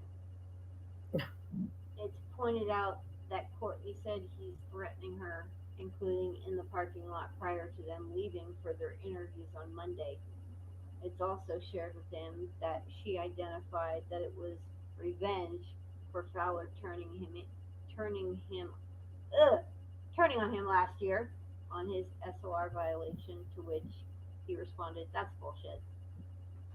It's explained that what Courtney had said about why the baby was cut out of Rebecca during a revenge murder doesn't make sense. We remind him of the NICU story and her attempts to get custody of Kimberly and Rebecca's children. She don't have any kids.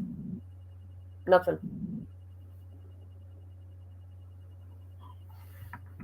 Yeah. Okay. Can you handle this paragraph thing? Yep. Go something. ahead. Bradley begins to tell us, I'm sure Courtney stabbed her because she did have a hunting knife. He reported the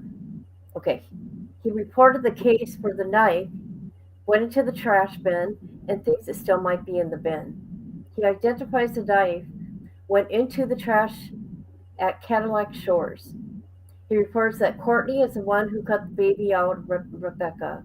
He confirms that he witnessed this and it took place where she was lying out on the trail behind the house. He confirms that it is the reason he told an officer to check the trails behind the house.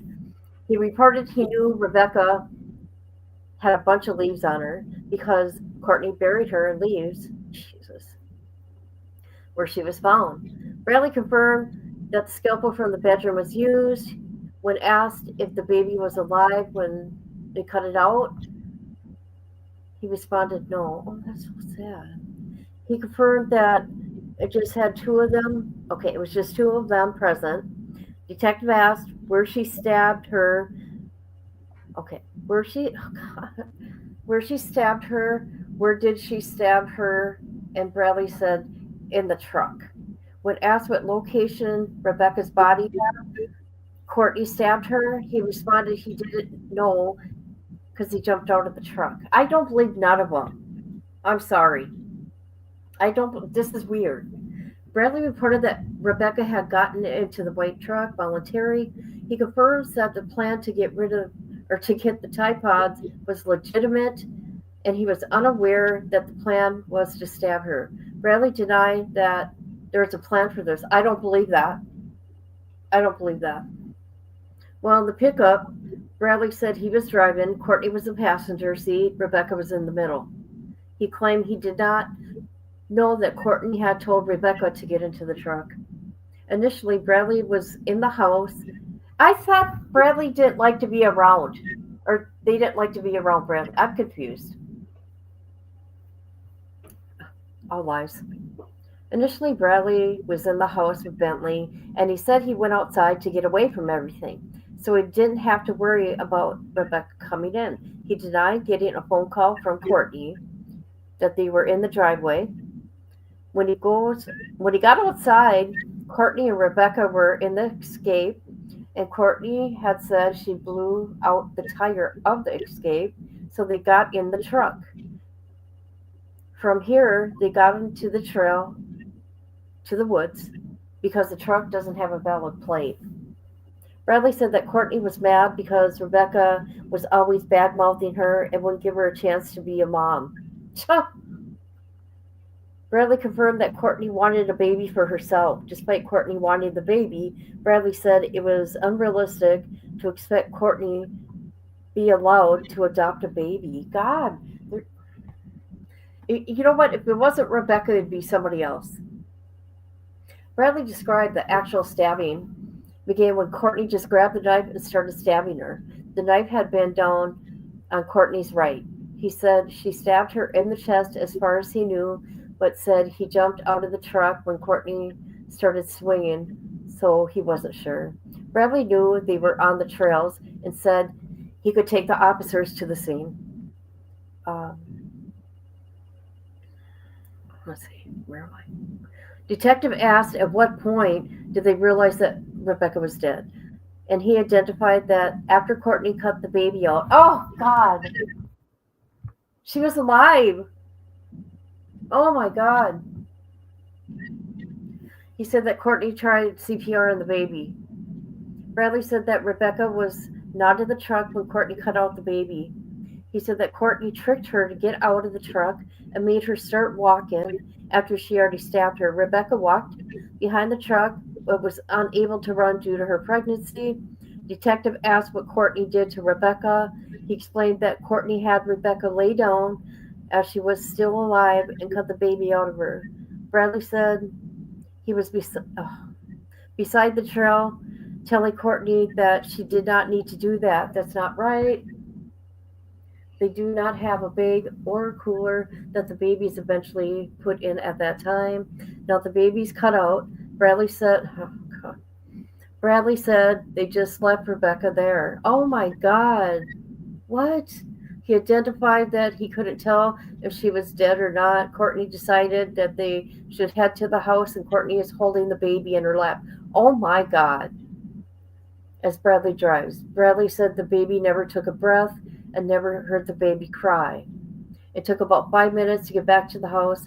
Bradley stated that Courtney took the baby into the house, into her bedroom, where she is trying to perform CPR on the baby, which is on a towel on the bed.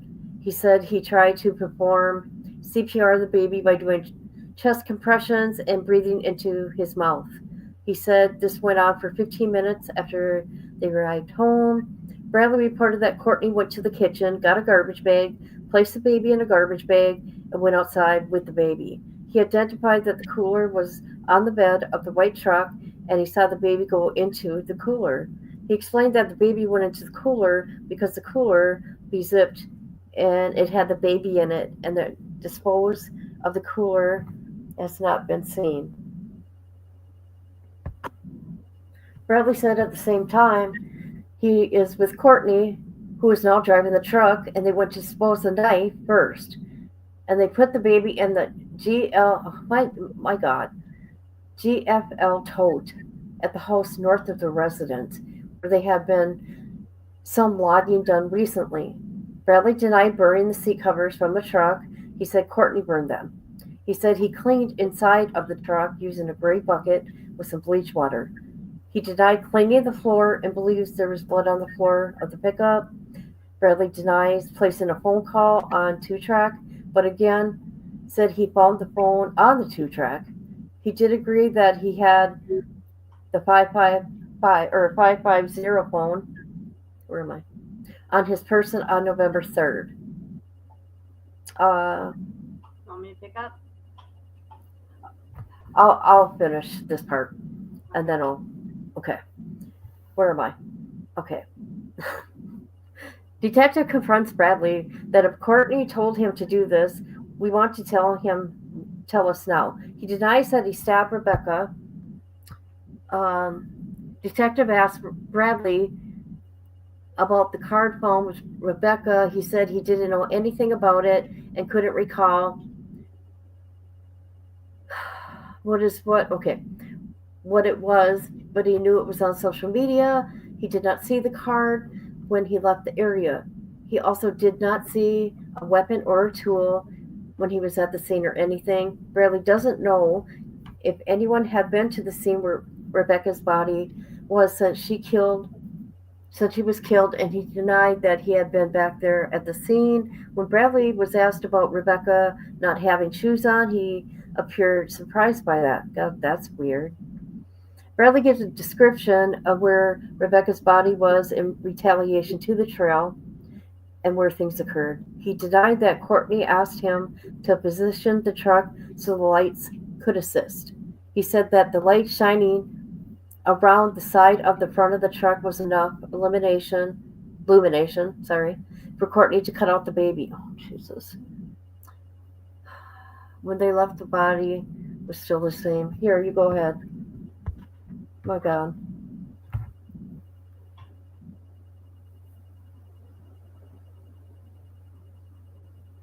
Okay. The body was still, I think it's on the same hill, I think. Courtney covered Rebecca with leaves, but denied branches were placed on her. At the time, the baby was on a towel next to Courtney. Questioning the presence of a towel, Bradley is asked if he thinks Courtney planned this, and he said, I have a feeling she did, but never told him of the plan. Bradley did not see Courtney place a towel or the hunting knife in the truck. Using a Wexford County map, Bradley showed the route of travel he took and approximately where they were. He agreed he could take officers out and show them where things had taken place on Monday, November 3rd. While discussing if there was blood on any of the clothing he or Courtney had been wearing that night, he identified that when they got home, Courtney changed into a nightgown. Previously, he had said they had gone out and disposed of the baby and the knife that night. Now, when asking about this, Bradley said the baby stayed in the cooler that night on the back porch. Oh, Jesus. He now reported it was Wednesday, November 5th, when the items were placed in dumpsters, specifically because Thursday is garbage day. He said it was Courtney who placed the cooler with the baby in it in the garbage tote. They were in the escape when they discarded the knife and the baby. Bradley said one of the things he believes Courtney said after she couldn't revive the baby was the Wow. baby. Wow. This woman is sick. I mean, they both are, but especially Yeah, this is bad. it is. And I do have to bitch about something. I don't like the way that they have trained this person to write this whole Courtney identified instead of like Courtney informed us or something to why does he keep using Courtney identified? Right. It throws me off. Bradley reported he watched Courtney. The knife was placed in the glove box of the Ford Escape, and he believes that there will likely be blood located in the glove box. On Sunday, November 30th, Detective Voss and I began a second recorded interview with Courtney Bartholomew. As she enters the interview room, Courtney reports she's ready to go home. Oh, God. She is something, ain't she? Wow. Can you imagine what this trial's going to be like? Oh my God, a fucking circus. Yeah, it's going to be a joke. I can't believe anything they say. Mm-mm. I don't. I wonder if they're going to get tried separately or together. I don't know. When it's pointed out that she is saying it's all Bradley, when asked what she thinks Bradley has been saying, she reported he's probably saying it's both of them. And we confirm her statement and say we know they are both present. Courtney denies that she wanted the baby for herself. Oh, I call bullshit. I call bullshit. The bitch killed 9 days. She she admitted that Bradley brought the She's baby such a liar. to the house and told her the baby was not breathing. Courtney said she told him to call 911, but Bradley said they weren't doing that. She denied getting involved and said it was because she has Bentley and can't put herself in a position like that. Oh my God. Courtney reported that the day the drones were flying around, the baby was in the metal shed out in the back. Oh, Courtney said she knew Bradley was going to try to pin this on her because he had told her, "Bitch, I'll take you down with me." Courtney told us that Bentley can prove that she was home on the 3rd. Excuse me, sorry about that.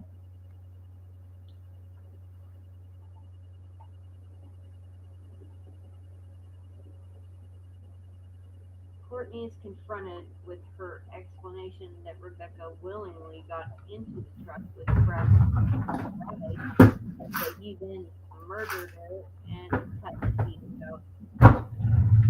When confronted with cellular phone data and location data records, Courtney announces that Bradley had taken her phone so she couldn't call the police.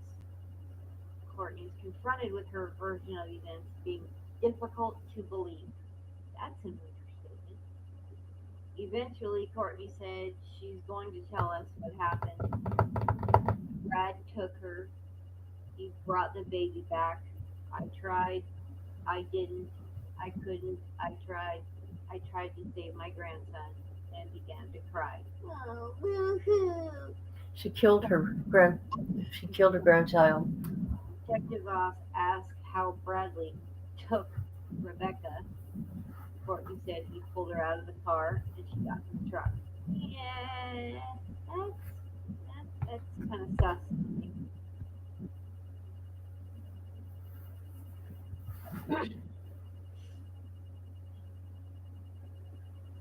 Courtney admits she told Rebecca she was going to come with her. She places herself in the truck on the passenger side. Rebecca is in the middle and Bradley's driving. Bradley has the knife, according to her. From the house, they drove to where Bradley ended up stabbing Rebecca. She claimed not to know Rebecca was going to die that night. Wow. Courtney places Bradley across South 21st Road from their house as she's arriving with Rebecca. Courtney admits she knows something is going to go down because Bradley is on foot across the road waiting for them to arrive. She reported that Bradley approached the vehicle by just walking up on her side, grabbed Rebecca by the arm, and got her out of the escape, and she willingly gets into the pickup to go for a ride after he told Rebecca, "Your mom's going with us." Thanks, Spitfire. From the house, they drive to... Dog, do you have to make so much noise right now? Shush. From the house, they drive to where Rebecca gets stabbed. Courtney said that Bradley told Rebecca to get out of the truck while Courtney stayed inside. Rebecca is taken to the rear of the truck where Bradley stabbed her. At first, she said she assumed that he stabbed Rebecca because he came back with the knife all bloody. When Boss asked Courtney at what point did she cut the baby out of Rebecca, she answered, "I didn't. He did." And he handed it to her. Courtney also said the baby wasn't breathing and she didn't hear him cry. Well, I mean, when a baby pops out, you gotta do some stuff to like clear the lungs and, all that shit, nasal passages, and stuff you gotta do. Whoa. Courtney claimed to have never gotten out of the truck because she didn't have her crutches or her wheelchair. She again claimed this was a revenge plot. She's using her disability for everything. Oh yeah, it's a revenge. Hey, look who's here. Look who's here. Headlight bitch is here. Hey, girl. Hey, Ah, girl. Have to say hi to you. hi. Thank you for being here. We almost got 10 people. We got 9 people here. Yep. We're getting better over here, people. Right? Don't make me go bust out the party hat now. I want to get at least 5,000 subs by the end of December. Listen to me. I don't even got. I almost got 4,000. I mean, come on, people. Come on. Oh yeah, Betsy, I remember that. Heidi Broussard, Megan Fairmuska, Yeah, there's been a Taylor Parker. there's been a few of these crazy cultivators. Who's Brandy? Brandy who? Who's Brandy? Oh, I didn't see that because I'm looking. I didn't see a Brandy here. Did you? Oh, sorry, Brandy. That's why there's a trigger warning. Heidi Broussard. Brandy. Who's the Brandy? Oh, I don't know who Brandy is. tough subject. Do you know who Brandy is? I don't. I can't think right now.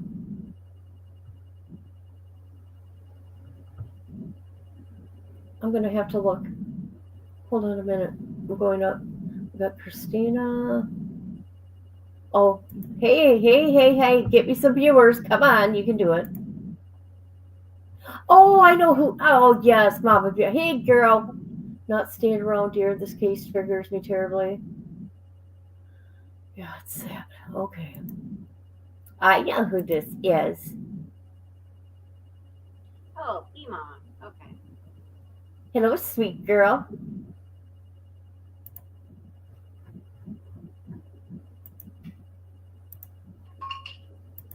All right. She again claimed that this was a revenge plot because she had. Oh, you already read that. When confronted with the report that she stabbed Rebecca while driving down the road, Courtney denied it. When asked how the blood got in the truck, she answered that it was from the knife, then suggested that Rebecca got into the truck. Eventually, Courtney admitted that she cut out the baby. God, this woman's such a liar. In an attempt to save him so she could take him to Rich. When she cut the baby out, Courtney said Rebecca was still conscious and Bradley was holding the knife to her throat. She told Rebecca to lay back, your baby's gonna die. Courtney denied that Rebecca had been stabbed in the truck. Revisiting the driveway, Detective asked if Bradley held the knife to her throat to get her into the truck. Courtney nodded her head in affirmative.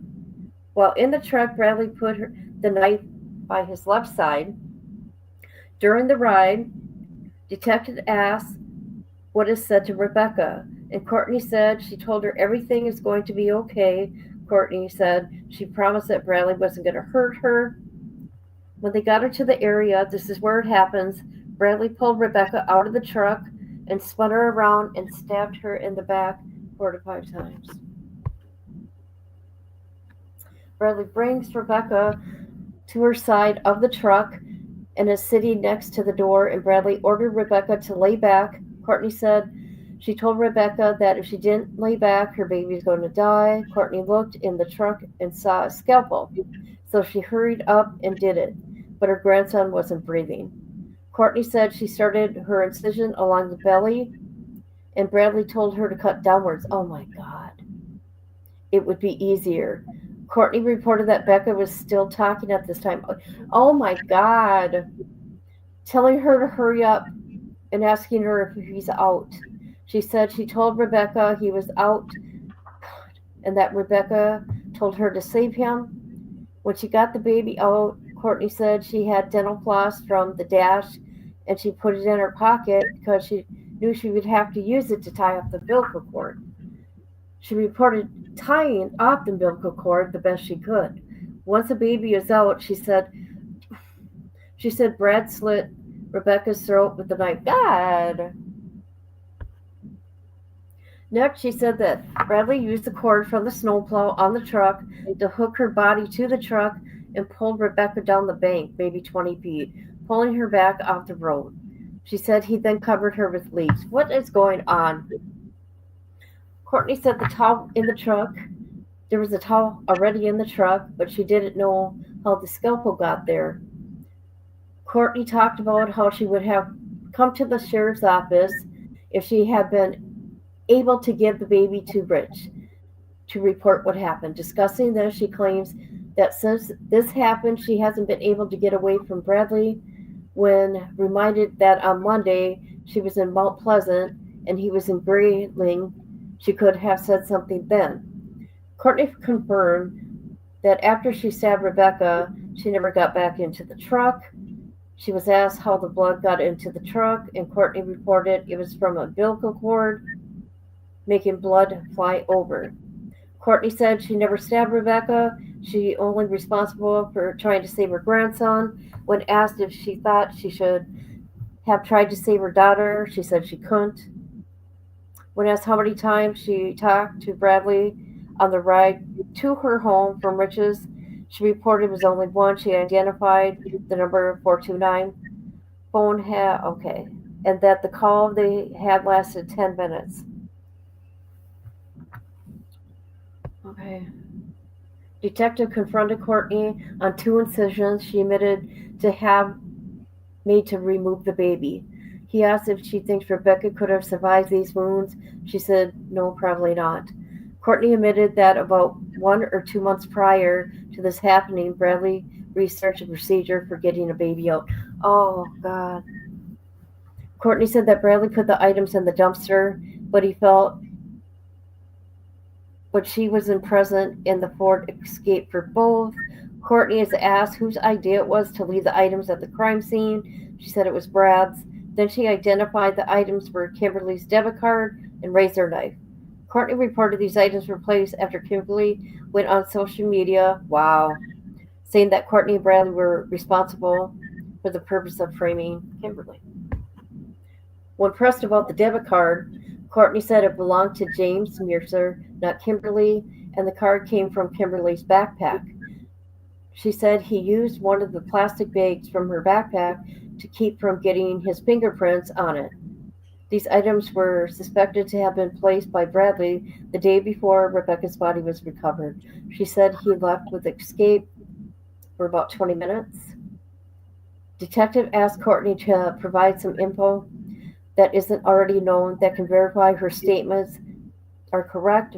Brad said it was his, in reference to Rebecca's baby.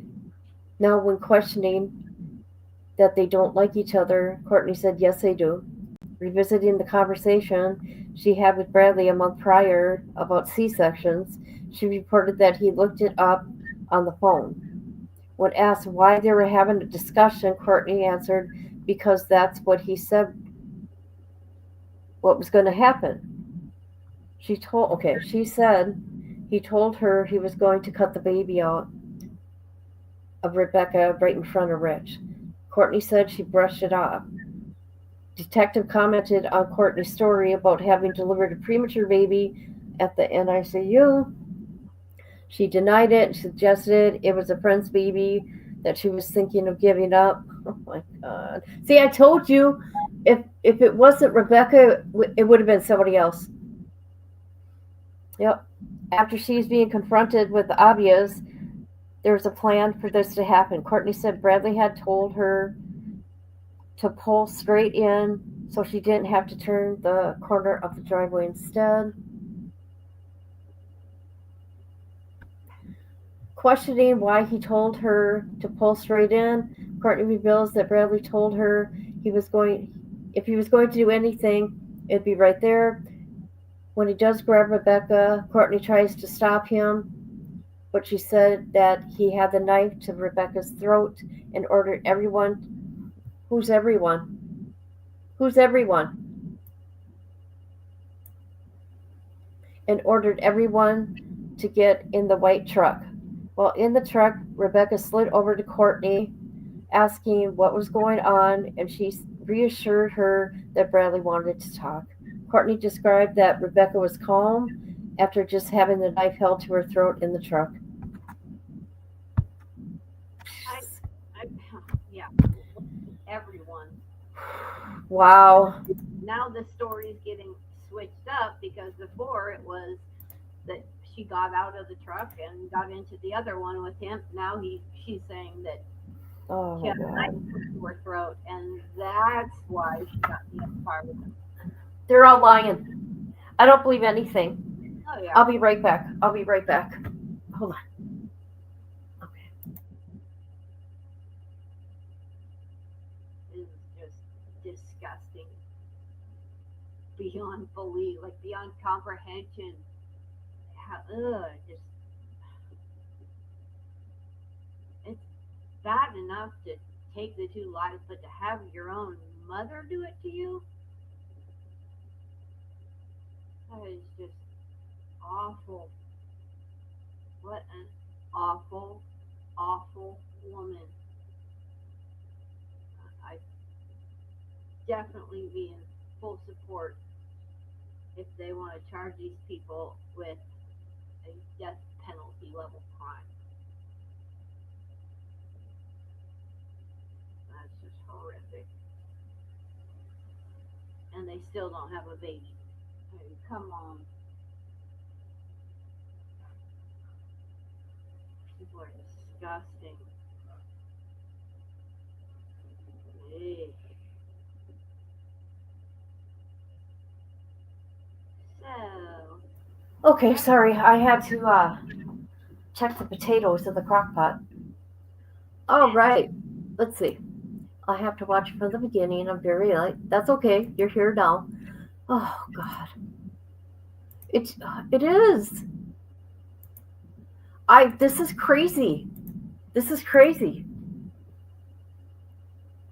Do you want to know something though? I heard this kind of stuff happens all the time, and somebody made a comment. I think it was Betsy. It's always women that do that cut them out. oh yeah, for sure. And it's usually for their own selfish reasons. They have a baby and can't have one. They're unable to have children. They had a baby and it lost it, so they're looking for a replacement. Yeah. And it's Right. absolutely awful. Oh my God, I didn't know about this one. Here, guys, we're going to look. There was one in Colorado. So we know about Taylor Parker. We know about Megan Fioruska, sorry. So there was a Craigslist one. Craigslist. Is that the in Colorado? Bobby Joe or Bobby Joe, something like that. Somebody Joe, and then the lady who did it was Lisa something. Oh, I remember that case. Yeah. Let's see, who was this? What was the lady's name? We're gonna find it here. Oh, Danielle Patrice. Oh. I've heard that one. Who's the victim? Isn't that what I'm sorry, Lisa Montgomery? Isn't that what she got the death penalty for? Is doing something like that? Yeah. Where is the lady? What's her name? Why aren't they saying the lady's name? Okay, hold on. What am I missing?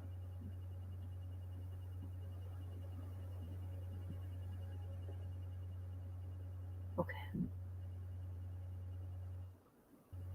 She was beaten. She was alive. Yeah. She was a. Oh. I think that's the one where she was like down in the basement and she was still bleeding. Oh, and I remember that story. Yeah, that the lady showed up to buy baby clothes or whatever from Craigslist. That was on Facebook. Oh my God. Okay, people, are we looking together? Okay. Okay, and this one is Texas, Taylor Parker. And we got another one in Colorado. in 2016. Which one was this? That was 2015. She got 100 years. 100 years. Here's another one. Wow. 2024. See, look at Chicago. What? There's a. She didn't. What's her name? She's in Texas death row. She needs a DP. Yep. I can't think of it. Cardi, and she did something like that. She had the people kidnap the woman who had just had the baby. There was what they went to a hotel room. Yeah, she was staying in the hotel. She had all the baby stuff in there. Linda Cardi. They found the young mom in Linda's The car. trunk of the car. Yeah. Yep. That's a Texas case. Yep. It's crazy. I think Lisa Montgomery, she has now been executed.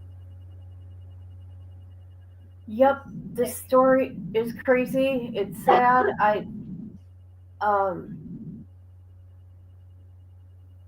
These people are strange. I'm sorry. Look at their eyes. There's something wrong upstairs. And why does Courtney seem to be the matriarch of the family? You know what I mean? Yeah. Are people afraid of her? Is she something? I don't know. Maybe. She ain't gonna be something in jail, is she? They're gonna have to keep her away from everybody. Yep. I feel so horrible for Some sick all shit. of the victims and their babies. And Well, people, we didn't make it to 10 people. How disappointing. boo-hoo. Yeah. But I appreciate you guys being here. You know that. But that's always my goal. Let's get 10 or more people in here, people. Right? Yep. Woohoo. All right, I gotta go cook my supper. My potatoes are almost done. I'm so excited. Nice. Very good. But thank you for finally getting up here with me. StreamYard's been a problem. Yeah, sorry that was such a pain in the butt. You can't do anything about it. That I was want to complain to StreamYard. Don't take no more money from me this month. I want my $25 and nothing but problems. It's crazy. It just did not want to work. Puts vomit in my throat. What does? Wait, what? What did I miss? Puts vomit in my throat. What does that mean, Misty? I don't see.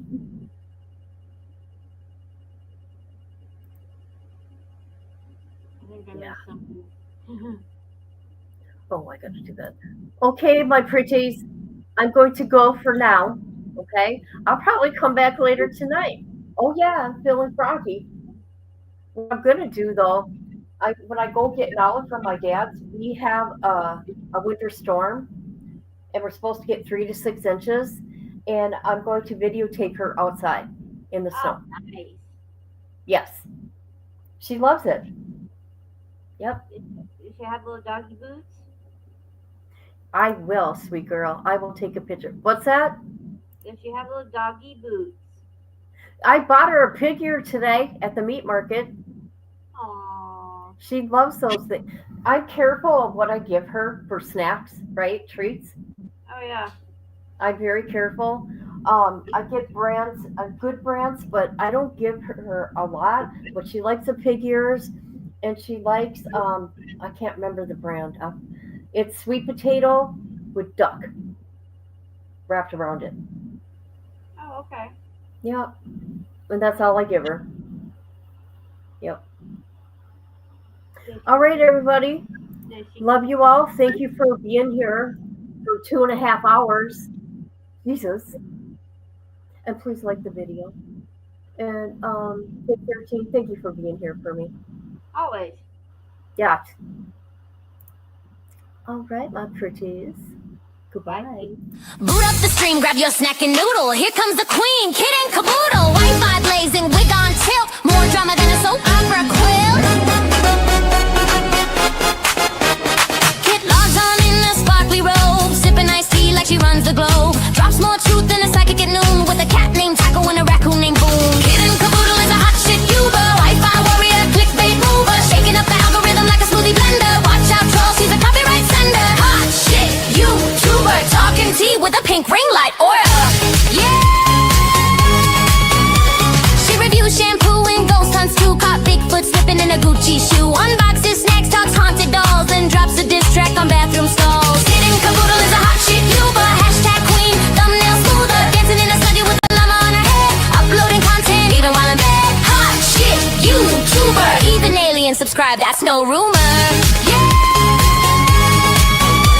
She vlogs in Walmart, midnight mission. Caught in aisle 9 with divine precision. Mic in hand, she interviews cheese. Sir, you aware you're lactose free? Goes live while baking glitter pies. Starts a feud with ducks, no lies. Reacts to Karen's, paints her Jeep, and once went viral yelling sheep don't sleep. Kid and caboodle is a hot shit Uber. Ring light blazing, sassy maneuver. Bans a troll while dancing to chair. Then sells merch made from her own hair. Hot shit YouTuber. Even her outro has a blooper. She taught a goose to play Fortnite. Hosted a seance on Tuesday night. Got possessed midstream, ate a burrito. Still hit upload, respect amigo. Now Netflix calls and brands wanna collab, but Kit just vlogged from her glittery cab. She's not here for clout or fame. She's here to win the YouTube Hunger Games.